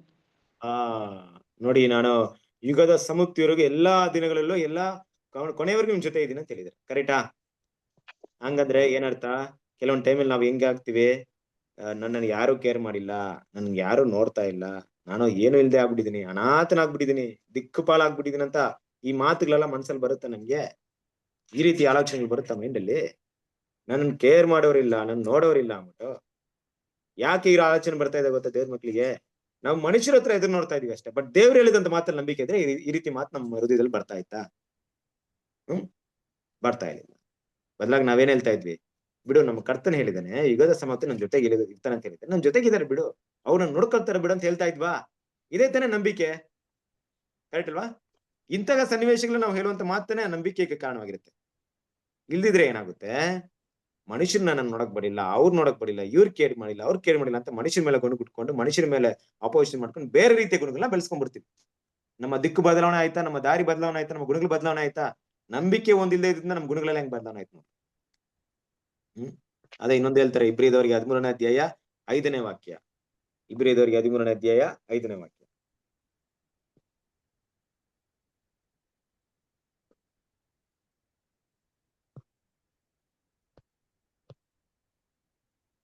ನಿಮಗಿರುವುಗಳಲ್ಲಿ ತೃಪ್ತರಾಗಿರ್ರಿ. ನಾನು ನಿನ್ನನ್ನು ಎಂದಿಗೂ ಕೈ ಬಿಡುವುದಿಲ್ಲ, ಎಂದಿಗೂ ತೊರೆಯುವುದಿಲ್ಲವೆಂದು ದೇವರು ತಾನೇ ಹೇಳಿದ್ದಾನೆ. ನೋಡಿದ್ರ, ಇದೆಲ್ಲ ನೋಡ್ರಿ ನಮ್ಗೆ ಹೊಸ ಒಡಂಬಡಿಕೆಯಲ್ಲಿ ನಿಮ್ಗೆ ದೇವ್ರ ಮಕ್ಳಿಗೆ ಇರುವಂತ ವಾಗ್ದಾನ. ನಿಮ್ಗೆ ಇರೋದ್ರಲ್ಲಿ ಏನ್ ಮಾಡ್ರಿ, ತೃಪ್ತರಾಗಿರ್ರಿ. ನಾನು ಇನ್ನ ಕೈ ಬಿಡುವುದಿಲ್ಲ, ತೊರೆಯುವುದಿಲ್ಲ. ಇವತ್ತು ಇರುವಂತ ಪರಿಸ್ಥಿತಿ ಹೆಂಗಿದೆ ಅಂದ್ರೆ ಅಷ್ಟು ಮೋಸವಾಗಿದ್ರು ದೇವ್ರು ಇವತ್ತು ನಮ್ಮನ್ನ ಭಿಕ್ಷೆ ಬೇಡಕ್ ಬಿಟ್ಬಿಟ್ಟಿದಾರ? ಯಾವತ್ತಾರ ಒಂದಿನ ಭಿಕ್ಷೆ ಬೇಡಿದೀವ ನಾವು?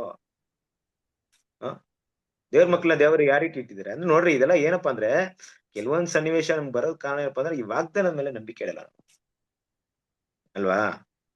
ಏನಾಗುತ್ತೆ ಗೊತ್ತಾ ಕ್ರಿಸ್ತನ ಪ್ರೀತಿಯ ಸಹೋದರರೇ, ಈ ವಾಗ್ದಾನದ ವಿಷಯ ಬಗ್ಗೆ ಮಾತಾಡ್ಬೇಕು ಒಂದು ವಿಷಯ ಹೇಳ್ತೀನಿ ಕೇಳ್ರಿ. ಏನಾಗ್ತಿರೋ ಯಾರೋ ಬಂದ್ಬಿಟ್ಟು ಈ ಮೇಲಿಂದ ಒಂದ್ ಮೇಲೆಲ್ಲ ಹೋಗಿರ್ತಾರೆ, ಅಲ್ಲಿಂದ ಕೆಳಗಡೆ ಬರ್ಬೇಕು, ಬರಕ್ಕಾಗಲ್ಲ ಅವ್ರಿಗೆ. ಒಂದು ಬೆಟ್ಟದ ಮೇಲೆ ಸಿಗ್ಲಾಕೊಂಡಿರ್ತಾರೆ. ಅಲ್ಲಿಂದ ದೇವ್ರ ಹತ್ರ ಏನ್ ಮಾಡ್ತಾರೆ, ಪ್ರಾರ್ಥನೆ ಮಾಡ್ತಾರೆ, ದೇವರೇ ನನ್ ಕಾಪಾಡಿ ಕಾಪಾಡಿ ಅಂತ ಅಲ್ವಾ? ಕಾಪಾಡಿ ಕಾಪಾಡಿ ಅಂದಾಗ ಏನಾಗುತ್ತಂದ್ರೆ ಅವರು ಏನ ಪ್ರಾರ್ಥನೆ ಮಾಡೋದು ಉತ್ತರ ಬರಲ್ಲ. ಆಮೇಲೆ ದೇವ್ರ ಕಡೆಯಿಂದ ಉತ್ತರ ಬರುತ್ತೆ, ಅಲ್ಲೊಂದು ಹಗ್ಗ ಇದೆ, ಹಗ್ಗ ಕಟ್ಕೊಂಡು ಕೆಳಗಡೆ ಜಿಗಿದ್ ಬಿಡು ಅಂತ ಉತ್ತರ ಬರುತ್ತೆ. ಈ ವ್ಯಕ್ತಿ ಏನ್ ಮಾಡ್ತಾರೆ, ಹಗ್ಗ ಕಟ್ಕೊಂಡು ಕೆಳಗಡೆ ಜಿಗಿದ್ ಬಿಡ್ತಾರೆ. ಆದ್ರೆ ನೆಲಿಕ್ಕೆ ಅವರು ತಾಗಲ್ಲ. ನೆಲಿಕ್ಕೆ ತಾಗಲ್ಲ ಅಂದಾಗ ಏನಾಗುತ್ತೆ ಅವ್ರಿಗೆ, ಅಯ್ಯಯ್ಯೋ ನೆಲಕ್ ತಾಗಿಲ್ವಲ್ಲ, ನಾನಿನ್ನ ನನ್ನ ಪಾದ ಭೂಮಿಗೆ ಮುಟ್ಲಿಲ್ವಲ್ಲ, ಇಲ್ಲ ನೇತಾಡ್ತಾ ಇದೀನಿ, ದೇವರೇ ಕಾಪಾಡಿ ಕಾಪಾಡಿ ಅಂತಾರೆ. ಅವಾಗ ದೇವ್ರ ಅಲ್ಲಿಂದ ವಾಯ್ಸ್ ಬರುತ್ತೆ, ಈ ಹಗ್ಗನ ಕಟ್ ಮಾಡ್ಬಿಡು ಅಂತ. ಆ ಮನುಷ್ಯ ಅವಾಗ ಕಟ್ ಮಾಡಲ್ಲ. ಯಾಕೆಂದ್ರೆ ನಾನು ಕಟ್ ಮಾಡಿದ್ರೆ ಎಲ್ ಬಿದ್ದೋಗ್ತೀನೋ, ಹಳ್ಳಕ್ ಬಿದ್ದೋಗ್ತೀನಿ, ಸತ್ತೋಗ್ಬಿಡ್ತೀನೋ ಅಂತ ಭಯ. ನಂಬಿಕೆ ಇಲ್ಲ ದೇವ್ರ ಮಾತಿನ ಮೇಲೆ, ಆ ಮಾತಿನಲ್ಲಿ ನಂಬಿಕೆ ಇಲ್ಲ. ಕೊನೆಯವರು ಕಟ್ ಮಾಡಲ್ಲ ಅಂದ್ರೆ ಏನಾಗಿರುತ್ತೆ, ಅವನು ಅಲ್ಲೇ ನೇತಾಡ್ತಾ ಇರ್ತಾನೆ. ಅದು ಅಂದ್ರೆ ರಾತ್ರಿ ಒಂದು ಸನ್ನಿವೇಶ ಏನೋ ಇರ್ಬೋದು, ಮೋಸ್ಟ್ಲಿ ಅವನಿಗೆ ಕೆಳಗಡೆ ಎಷ್ಟು ದೂರ ಇದೆ, ಪಾದ ಮುಟ್ಟೋದಕ್ಕೆ ಎಷ್ಟು ಡಿಸ್ಟೆನ್ಸ್ ಇದೆ ಅಂತ ಕಾಣಿಸ್ಕೊಳ್ತಿಲ್ಲ ಏನೋ ಗೊತ್ತಿಲ್ಲ. ಆದ್ರೆ ಹಂಗೆ ಸತ್ತೋಗಿರ್ತಾನ ಅವನು. ಬೆಳಿಗ್ಗೆ ನೋಡಿದ್ರೆ ಅವ್ನು ಇರೋದಕ್ಕೂ ಆ ಭೂಮಿಗೂ ಸ್ವಲ್ಪ ಒಂದು 2-3 ಅಡಿ ಡಿಫ್ರೆಂಟ್ ಇರುತ್ತೆ ಅಷ್ಟೇ. ಅವ್ನ್ ಕಟ್ ಮಾಡಿದ್ರೆ ಹಂಗೆ ಬಂದು ನಿಂತ್ಕೊಂಡ್ಬಿಡ್ತಿದ್ದ. ಏನಪ್ಪಾ ವಿಷಯ ಅಂದ್ರೆ ಕೆಲವೊಂದ್ ಟೈಮಲ್ಲಿ ದೇವ್ರ ಮಕ್ಳು ನಂಬಿಕೆ ನಮ್ಗಿರುತ್ತೆ, ದೇವ್ರು ಒಂದು ಸಮಯನ ನಿಗದಿ ಮಾಡಿರ್ತಾರೆ, ಇಲ್ಲಿಯವರೆಗೂ ಏನ್ ಮಾಡ್ತಾರೆ ನೋಡೋಣ ಆ ಟೈಮ್ ವರ್ಗು. ನೋಡಿ, ಅಬ್ರಾಮ್ನಿಗೆ ತನ್ನ ಮಗನ್ನ ಬಲಿ ಕೊಡಕ್ಕೆ ಹೇಳಿದ್ರು, ಆದ್ರೆ ಅಬ್ರಾಮ್ ಈಸಾಕನ ಈಸಾಕನ ಕರ್ಕೊಂಡು ಹೋಗ್ತಾರೆ ನೋಡ್ರಿ. ಆ ಸೇವಕನೆಲ್ಲ ಇಟ್ಕೊಂಡು ಕಟ್ಟಿಗೆ ಎಲ್ಲ ತಗೊಂಡ್ ಹೋಗ್ಬೇಕಾರೆ ಅಲ್ಲೇ ದಾರಿಲಿ ನಿಲ್ಸ್ಬಿಟ್ಟು ಅಬ್ರಾಮ್ ಸಾಕು, ನಿನ್ ಮಗನ ಬಲಿ ಕೊಡಕ್ಕೆ ಇಷ್ಟು ದೂರ ಬಂದ್ಬಿಟ್ಟೆ, ವೆರಿ ಗುಡ್, ಹೋಗ್ಬಿಡು, ನೀನು ನಂಬಿಕೆಗೆ ತಂದೆ ಆಗಿದೆ ಅಂತ ಹೇಳ್ಬಿಟ್ರಾ? ಹೇಳಿ. ಒತ್ಕೊಂಡ್ ಹೋಗ್ಬೇಕಾದ್ರೆ ಮಗ ಕೇಳ್ತಾನೆ, ಅಪ್ಪ ಎಲ್ಲ ಇದೆ, ಕುರಿ ಎಲ್ಲಪ್ಪ ಅಂದ್ರೆ, ಇವಾಗ ದೇವ್ರು ನೋಡ್ಕೊಳ್ತಾರ ಅಂದ ತಕ್ಷಣ ಒಳ್ಳೆ ಮಾತು ಹೇಳ್ಬಿಟ್ಟೆ ಅಬ್ರಾಮ್, ವೆರಿ ಗುಡ್, ನೀನ್ ಟೆಸ್ಟ್ ಮಾಡ್ದೆ, ದೇವ್ರು ನೋಡ್ಕೊಳ್ತಾ ಅಂತ ಹೇಳ್ಬಿಟ್ಟಲ್ಲ, ಇಲ್ಲಿಗೆ ಸಾಕಪ್ಪ, ನೀನ್ ನಂಬಿಕೆ ದೊಡ್ಡದಂತ ದೇವ್ರು ಕಳಿಸ್ಬಿಟ್ರಾ? ಕಳಿಸ್ಲಿಲ್ಲ. ನೋಡ್ರಿ, ಕೊನೆವರೆಗೂ ವೇಟ್ ಮಾಡ್ತಾರೆ. ನಂಬಿಕೆನ ಕೊನೆವರೆಗೂ ಬೆಳೆಸ್ಕೊಳ್ತೀರಾ ಅಂತ ನೋಡ್ತಾರೆ. ನಮ್ಗೂ ಹಂಗೆ ನಮ್ ಜೀವನದಲ್ಲಿ ಕೆಲವೊಂದು ನಂಬಿಕೆನ ಇನ್ನೇನ್ ಸ್ವಲ್ಪ ಹೊತ್ತರಲ್ಲಿ ದೇವ್ರ ಏನೋ ಮಾಡ್ತಾರೆ ನಮ್ಗೆ, ಅಷ್ಟ್ರಲ್ಲಿ ನಂಬಿಕೆ ಕಲ್ಕೊಂತೀವಿ ನಾವು. ಇಲ್ಲಪ್ಪ, ಇನ್ಮೇಲೆ ದೇವ್ರ ಮೇಲೆ ನಂಬಿಕೆ ಇಟ್ರೆ ಆಗಲ್ಲ, ಬೇರೆ ದಾರಿ ನೋಡ್ಕೊಳ್ಳೋಣ ಬನ್ನಿ ಅಂತ ಹೋಗಿರ್ತೀವಿ. ಮುಂದೆ ಇರುವಂತ ಆಶೀರ್ವಾದ ಏನಂತ ನಮ್ಗೆಲ್ರಿಗೂ ಗೊತ್ತಿರಲ್ಲ. ಆ ಆಶೀರ್ವಾದನ ಕಳ್ಕೊಳ್ತೀವಿ. ಅದಕ್ಕೆ ಹೇಳ್ತಾ ಇರೋದು, ಅಬ್ರಾಹ್ಮಣ ಹೆಜ್ಜೆ ಜಾಡಿಲಿ ನಡೀತಾ ಇದ್ರ ಅಂದ್ರೆ ಕೊನೆವರೆಗೂ ಆ ನಂಬಿಕೆನ ತೋರ್ಸಿದ್ರೆ ಮಾತ್ರ ಆ ಬ್ಲೆಸ್ಸಿಂಗ್ ಸಿಗುತ್ತೆ ಹೊರತು ಇಲ್ಲಾಂದ್ರೆ ನಮ್ಗೆ ಆ ಬ್ಲೆಸ್ಸಿಂಗ್ ಸಿಗಲ್ಲ. ಅದನ್ನ ನಮ್ಗೆ ಎಕ್ಸಾಂಪಲ್ ಆಗಿ ಹೇಳ್ತಾರೆ. ಅಬ್ರಾಹ್ಮಣ ಲೈಫ್ ನಮ್ಗೊಂದು ಎಕ್ಸಾಂಪಲ್ ಆಗಿದೆ. ಕೆಲವೊಂದ್ ಟೈಮಲ್ಲಿ ದೇವ್ರ ಮೇಲೆ ನಂಬಿಕೆ ಇಟ್ಟಿರ್ತೀವಿ, ವಾಗ್ದಾನ ಇಟ್ಕೊಳ್ತೀವಿ, ತುಂಬಾ ಝೀಲ್ ಆಗಿರುತ್ತೆ. ಹೋಗ್ತಾ ಟೈಮ್ ತುಂಬಾ ತಗೊಳ್ತಾ ನಮ್ ಝೀಲ್ ಕಡಿಮೆ ಆಗ್ತಾನೆ ಇರುತ್ತೆ. ನಮ್ಮ ಏನಂತಾರೆ, ನಮ್ಮ ಪೇಷನ್ಸ್ ಕಡಿಮೆ ಆಗ್ತಾನೆ ಇರುತ್ತೆ, ನಮ್ಮ ಶಾಂತ ಸ್ವಭಾವ ಕಡಿಮೆ ಆಗ್ಬಿಡುತ್ತೆ, ಕಲ್ಕೊಂತೀವಿ, ಶಾಂತತೆನ ಕಲ್ಕೊಂಡ್ಬಿಡ್ತೀವಿ, ಆಮೇಲೆ ನಂಬಿಕೆನೆ ಕಲ್ಕೊಂಡ್ಬಿಡ್ತೀವಿ. ಇನ್ನು ಒಂದು 5 ನಿಮಿಷ ಅನ್ನೋ ಸ್ಟೇಜಲ್ಲಿ ಇರುತ್ತದು. ಇನ್ನು ಕೆಲವು ಕ್ಷಣಗಳಲ್ಲಿ ನಮಗೆ ಪಾಸ್ ಮಾರ್ಕ್ ಕೊಡ್ಬೋದು, ಇಲ್ಲಿವರೆಗೆ ಬಂದ್ಬಿಟ್ಟಿದ್ಯಾ, ವೆರಿ ಗುಡ್ ಅಂದ್ಬಿಟ್ಟು. ಆದ್ರೆ ಅಲ್ಲಿಗೆ ಕಲ್ಕೊಂಡಿರ್ತೀವಿ ನಾವು. ಅದಕ್ಕೆ ಹೇಳಿದ್ರು, ಇಲ್ಲಿ ನಾವು ದೇವ್ರ ಮಕ್ಕಳು ಆ ಮೈಂಡ್ ಅಲ್ಲಿ ಇರ್ಬೇಕಾಗಿರೋಂಥ ವಿಷಯ ಏನಪ್ಪಾ ಅಂದ್ರೆ, ಅಬ್ರಾಹ್ಮಣ ಸಂತತಿ ಅಬ್ರಾಹ್ಮ್ ನಮ್ಗೆ ಮೂಲ ತಂದೆ ಆಗಿದ್ರೆ ಅಂತ ಹೇಳ್ಕೊಳ್ಳೋದ್ರಿಂದ ನಮ್ಗೆ ಏನು ಪ್ರಯೋಜನ ಇಲ್ಲ. ಅಬ್ರಾಹ್ಮ ತೋರಿಸಿದಂತ ನಂಬಿಕೆಯನ್ನ ನಮ್ಮ ಜೀವನದಲ್ಲಿ ನಾವು ನಿರೂಪಿಸ್ಬೇಕು. ದೇವರು ಹೇಳಿದಂತ ವಾಗ್ದಾನ ನಮ್ಮ ಜೀವನದಲ್ಲಿ ಕಷ್ಟದ ಸನ್ನಿವೇಶದಲ್ಲಿ ಅಪ್ಲೈ ಮಾಡ್ಬೇಕು. ಕ್ರಿಸ್ತನ ಪಿತೇಸರ ಸರ್ ಇದೆ, ಒಂದು ವಿಷಯ ಹೇಳ್ತೀನಿ ಮನಸ್ಸಲ್ಲಿ ಇಟ್ಕೊಳ್ಳಿ. ಏನಪ್ಪಾ ಅಂದ್ರೆ, ದೇವ್ರ ಮಕ್ಕಳಿಗೆ ಕಷ್ಟಗಳಿದೆ, ಬಾಧೆಗಳಿದೆ, ಸಂಕಟಗಳಿದೆ, ರೋಗಗಳಿದೆ, ಸಮಸ್ಯೆಗಳಿದೆ, ನಾನಾ ತರದ ಒಂದು ಉಪದ್ರವಗಳು, ಬಾಧೆಗಳಿದೆ. ಆದ್ರೆ ದೇವರ ವಾಗ್ದಾನದ ಮೇಲೆ ನಂಬಿಕೆ ಇಟ್ಟೋರಿಗೆ ಅವೆಲ್ಲ ಏನು ಮಾಡಕ್ಕಾಗಲ್ಲ. ಇಷ್ಟೇ ವಿಷಯ.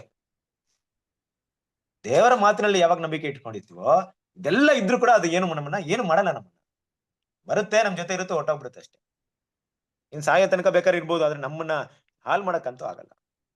ಅದ್ರಿಂದ ದೇವ್ರ ಮಕ್ಳು ಈ ವಿಷಯಗಳನ್ನ ಮನಸ್ಸಲ್ಲಿ ಇಟ್ಕೊಳ್ಳೋಣ. ಬರುವಂತ ದಿನಗಳಲ್ಲಿ ನಾವು ಕೂಡ ದೇವ್ರ ಏನ್ ಮಾಡಿದ್ರೆ, ನಮ್ಮ ಪಾಪಗಳನ್ನ ಇಲ್ಲಿ ಇವತ್ತಿನ ಪಾಠದಲ್ಲಿ ಮುಖ್ಯವಾಗಿ ನಾವು ಕಲಿಬೇಕಂತ ವಿಷಯ ಏನಪ್ಪಾ ಅಂದ್ರೆ, ದೇವರು ನಮ್ಮನ್ನು ಕೂಡ ಯಾರ ಅಪರಾಧಗಳನ್ನ ದೇವ್ರು ಕ್ಷಮಿಸಿದಾರೋ ಅಂದ್ರೆ ಆ ಲಿಸ್ಟ್ ಅಲ್ಲಿ ನಾವು ದೇವರ ಶ್ರೇಷ್ಠ ಸ್ಥಾನದಲ್ಲಿದ್ದೀವಿ. ನಮ್ಮ ಪಾಪಗಳನ್ನ, ನಮ್ಮ ಅಪರಾಧಗಳನ್ನು ಕ್ಷಮಿಸಿದರೆ, ಆದ್ರೆ ಏನನ್ನು ಎದುರು ನೋಡದೆ ಕ್ಷಮಿಸಿದ್ದಾರೆ. ಅಬ್ರಾಹ್ಮನಿಗೆ ಯಾವ ರೀತಿ ದೇವ್ರ ನಂಬಿಕೆಯ ಒಂದ್ ಮೂಲಕ ನೀತಿವಂತರಾಗಿಸಿದ್ರು, ಅದೇ ಒಂದು ವಿಷಯವನ್ನ ನಮಗೂ ಯಾವುದೇ ಕಾರಣಕ್ಕೆ ದೇವ್ರ ಏನ್ ಮಾಡಿಲ್ಲ, ಯಾವುದೇ ಒಂದು ವಿಷಯನ ಎದುರು ನೋಡದೆ ಕೊಟ್ಟಿದ್ದಾರೆ. ಮತ್ತೆ ಅದೇ ವಿಷಯಗಳು ನಮ್ಮಲ್ಲಿ ಎದುರು ನೋಡ್ತಾರೆ. ಯಾಕಂದ್ರೆ ಅಬ್ರಾಹ್ಮನ ಕೂಡ ಎದುರು ನೋಡಿದ್ರು, ನಂಬಿಕೆ ಮೂಲಕ ಆ ಕ್ರಿಯೆಗಳನ್ನ ಪೂರೈಸಬೇಕಾಗಿತ್ತು ಅಬ್ರಾಹ್ಮನ್ ಕೂಡ. ನಾವು ಕೂಡ ಅದನ್ನ ಮಾಡ್ಬೇಕು. ಆ ರೀತಿ ಮಾಡೋದ್ರಿಂದ ಮಾತ್ರಲೇ ನಾವು ಅಬ್ರಾಹ್ಮನ್ಗೆ ಮಕ್ಕಳಾಗಿರ್ತೀವಿ. ಯಾಕಂದ್ರೆ ಅಬ್ರಾಹ್ಮನ ಹೆಜ್ಜೆಜಲ್ಲಿ ನಡಿಬೇಕಾದ್ರೆ ಅಬ್ರಾಹ್ಮನ್ ತೋರಿಸಿದಂತ ನಂಬಿಕೆನ ನಾವು ಇಟ್ಕೊಂಡು ಕೊನೆ ಹಂತವರೆಗೂ ತೋರಿಸಿದ್ರೆ ಮಾತ್ರ ಅಬ್ರಾಹ್ಮನ್ ಮಕ್ಕಳಾಗಿರ್ತೀವಿ ಅನ್ನೋ ಪಾಠವನ್ನ ಇವತ್ತು ನಾವು ನೋಡ್ಬೋದು. ಇಂಥ ಒಂದು ನಂಬಿಕೆನ ಬೆಳೆಸ್ಕೊಳ್ಳಕ್ಕೆ ದೇವ್ರು ನಮ್ಗೆ ಸಹಾಯ ಮಾಡ್ಲಿ. ಈ ಒಂದು ಸಮಯದಲ್ಲಿ ಇಲ್ಲಿಗೆ ಈ ಪಾಠವನ್ನ ನಾವು ಮುಗಿಸೋಣ. ದೇವ್ರ ತಾನೇ ಈ ಪಾಠವನ್ನು ಆಶೀರ್ವದಿಸಲಿ.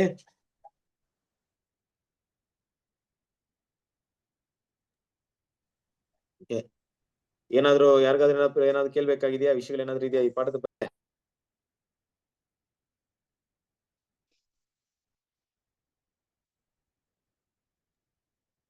ಸರಿ, ರಾತ್ರಿ ಗೀತೆಯನ್ನು ಓದಿ ಮುಗಿಸೋಣವಾ? ಸಮಯ ಆಯ್ತು. ಯಾರು ಓದ್ತೀರಾ ರಾತ್ರಿ ಗೀತೆಗಳು?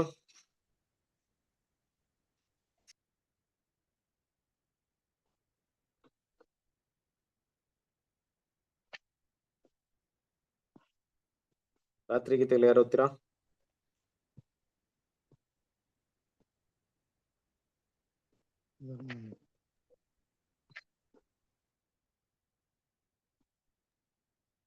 ಮೋಹನ್ ರಾಜ್ ಓದ್ತೀರಾ? ಬ್ರದರ್ ಬುಕ್ ನನ್ನ ಕಡೆಗಿಲ್ಲ, ಬಟ್ ಆದ್ರೆ ಮೊಬೈಲ್ ಓದ್ತೀರಾ? ಮೊಬೈಲ್ ಅಲ್ಲಿ ತೆಗೆದ್ಬಿಟ್ಟು ಓದ್ತೀನಿ ಬ್ರದರ್. ಸರಿ, ಆಯ್ತು. ಓದ್ತಾರ ಯಾರ? ಮೋಹನ್ ರಾಜ್ ಬ್ರದರ್ ಓದ್ತಾರಂತ, ಒಂದ್ ನಿಮಿಷ ನೋಡಿ.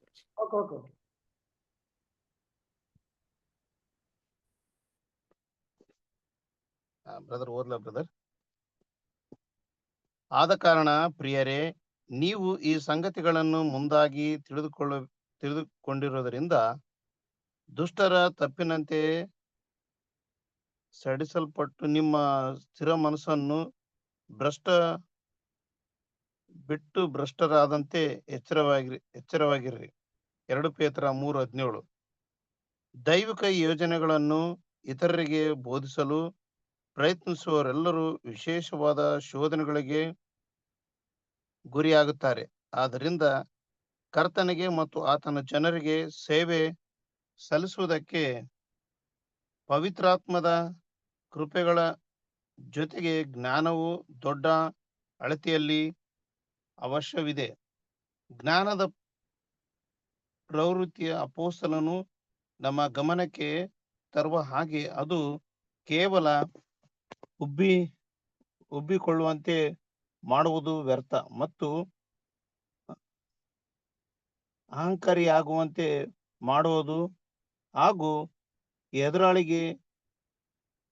ಎದುರಾಳಿಯ ಶೋಧನೆಗೆ ಒಳಗಾಗುವುದು ಮಾತ್ರವಲ್ಲದೆ, ಅವರು ಒಳಗಾದ ನಂತರ ಹಿಂಬಾಲಕರನ್ನು ಅವರ ಹಿಂದೆ ಸೆಳೆಯುವಂತೆ ಮಾಡುತ್ತದೆ. ಅಪೊಸ್ತಲರ ಕೃತ್ಯಗಳು 20ನೇ ಅಧ್ಯಾಯ 30ನೇ ವಚನ. ಆದ್ದರಿಂದ ಯಾರೆಲ್ಲ ಇತರರಿಗೆ ಬೋಧಕರಾಗಿರುತ್ತಾರೋ, ಕರ್ತನು ಮುಖ್ಯವಾಣಿ ಬಾಯಿಯಾಗಿರುತ್ತಾರೋ ಅಂಥವರು ಸಾತ್ ಸಾತ್ವಿಕತೆ ಸೇರಿದಂತೆ ಪವಿತ್ರಾತ್ಮದ ಎಲ್ಲ ವಿವಿಧ ಕೃಪೆಗಳನ್ನು ಬೆಳೆಸಿಕೊಳ್ಳಬೇಕು. ಆದ್ರಿಂದ ಇವು ಜ್ಞಾನದೊಂದಿಗೆ ಪ್ರೀತಿಯನ್ನು ಕೂಡಿಸಿದರೆ ತನಗೆ ತಾನೇ ಭಕ್ತಿ ಅಭಿವೃದ್ಧಿಯನ್ನುಂಟು ಮಾಡಿಕೊಳ್ಳಬಹುದು ಮತ್ತು ಅವನು ಯಾರಿಗೆ ಸೇವೆ ಮಾಡುತ್ತಾನೋ ಅವರೆಲ್ಲರಲ್ಲಿಯೂ ಭಕ್ತಿ ವೃದ್ಧಿಯುಂಟಾಗುವಂತೆ ಮಾಡುತ್ತಾರೆ. ಜ್ಞಾನವು ಮಾತ್ರ ಉಬ್ಬಿಕೊಳ್ಳುತ್ತದೆ, ಆದರೆ ಪ್ರೀತಿಯು ಭಕ್ತಿ ವೃದ್ಧಿಯನ್ನುಂಟು ಮಾಡುತ್ತದೆ. Thank you brother.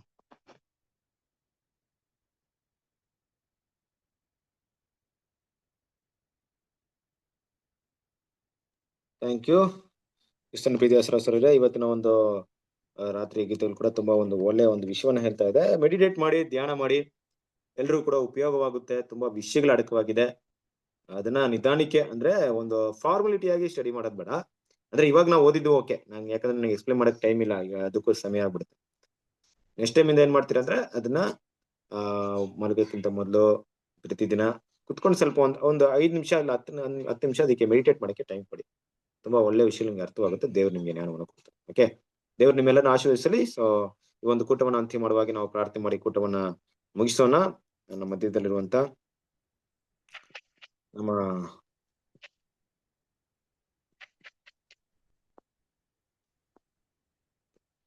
Karthik brother ಪ್ರಾರ್ಥನೆ ಮಾಡ್ತೀರಾ?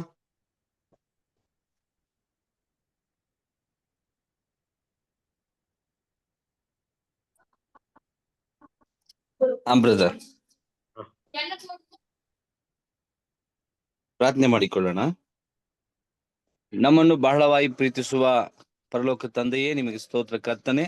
ಇಷ್ಟವರೆಗೂ ನಮ್ಮನ್ನ ಕಾಯ್ದು ಕಾಪಾಡಿ ದೇವರ ಸತ್ಯ ಅಬ್ರಹಾಮನ ವಿಶ್ವಾಸ ನಮ್ಮೊಳಗಡೆನು ಇದ್ದಿ ಅಪ್ಪ, ನಮಗೆ ಅಬ್ರಹಾಮ ಒಂದು ವಿಶ್ವಾಸದಲ್ಲಿ ತನ್ನ ಮಗನನ್ನು ಒಪ್ಪಿಸಿಕೊಟ್ಟಿದ್ದ ಹಾಗೆ ಯೇಸು ಕ್ರಿಸ್ತನ ನಮಗೋಸ್ಕರ ಜೀವವನ್ನ ಬಲಿಯಾಗಿ ಕೊಟ್ಟು ನಮ್ಮ ಲೋಕದಲ್ಲಿರುವಂತ ಎಲ್ಲಾ ಜನರ ಪಾಪವನ್ನ ನಿವೃತ್ತಿ ಮಾಡಿ ಒಂದು ಮಾದರಿಯಾಗಿ ತೋರಿಸಿದ್ದಕ್ಕಾಗಿ ಸ್ತೋತ್ರ. ವಿಶೇಷವಾಗಿ ಯೇಸು ಕ್ರಿಸ್ತ ಹೇಳಿದಂತ ಮಾತುಗಳಿಗಾಗಿ, ಆತನು ಹೇಳಿದಂತ ಒಂದೊಂದು ಸತ್ಯ ವಾಕ್ಯಗಳಿಗಾಗಿ ಆ ಒಂದು ಸತ್ಯದಲ್ಲಿ ನಡೆದಿ ನಾವು ಒಂದು ಹೆಜ್ಜೆ ಜಾಡಿ ಮುಂದೆ ನಡೆಯುವಂತೆ ದೇವರು ನಮ್ಮ ಕೃಪೆ ನೀಡು. ಮಾತಾಡಿದ ಸಹೋದರನ ಆಶ್ರಯಿಸು. ವಿಶೇಷವಾಗಿ ಕೇಳಿದಂತ ಒಬ್ಬೊಬ್ಬರನ್ನು ಕೂಡ ದೇವರ ಆಶ್ರಯಿಸು. ವಿಶೇಷವಾಗಿ ತಂದೆ, ಇನ್ನು ಎಷ್ಟೋ ಜನ ಕೇಳಿಲ್ಲ, ಎಷ್ಟೋ ಜನ ಬರ್ಲಿಲ್ಲ. ಸೊ ಅವರೆಲ್ಲರನ್ನು ಕೂಡ ದೇವರು ನಿಮ್ನ ಆಶೀರ್ವದಿಸು. ನಿನ್ನ ನಾಮ ಮಹಿಮೆ ಪಡಲಿ. ನಾವು ಒಂದು ಈ ಸತ್ಯ ಓಟದಲ್ಲಿ ಓಡಿ ಪೌಲ್ ಹೇಳಿದಾಗೆ ಓಡಿ ಮುಗಿಸುವಂತೆ ದೇವ್ರು ನಮ್ಗೆ ಕೃಪೆ ನೀಡು. ನಾವು ದೃಢವಾಗಿ ಇರುವಂತೆ ನಮ್ಗೆ ದಯಪಾಲಿಸು. ನಾವು ಆ ಕಡೆ ಈ ಕಡೆ ಹೋಗದಂತೆ ಸತ್ಯದಲ್ಲಿ ನಡೆಯುವಂತೆ ನಮ್ಗೆ ದಯಪಾಲಿಸು. ನಿನ್ನ ನಾಮ ಮಹಿಮೆ ಪಡಲಿ. ಇನ್ನೂ ವಿಶ್ವಾಸ ನಮ್ಗೆ ಕೊಟ್ಟು ದೇವ್ರ ನಾಮ ಮಹಿಮೆ ಪಡಲಿ. ಯೇಸು ಹೆಸರಿನಲ್ಲಿ ಬೇಡಿ ಹೊಂದಿದ್ದೇವೆ ನಮ್ಮ ಪರಲೋಕ ತಂದೆಯೇ. Amen. Amen. Thank you brother. ಆಶೀರ್ವದಿಸಲಿ. ನಮಸ್ತೆ brother, thank you so much. ನಮಸ್ತೆ. ನಮಸ್ತೆ brother, thank you so much. ಎಲ್ಲ ಬ್ರದರ್ ಅಂಡ್ ಸಿಸ್ಟರ್ಸ್ಗೆ ನಮಸ್ತೆ. ನಮಸ್ತೆ. Thank you brother. ಎಲ್ಲ ಬ್ರದರ್ ಸಿಸ್ಟರ್ಸ್ಗೆ ನಮಸ್ತೆ. Good night.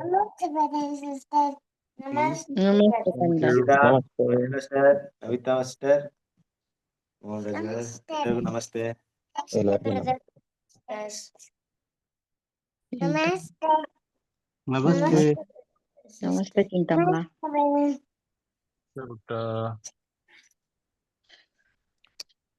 Thank you. Bless you. ನಮಸ್ತೆ.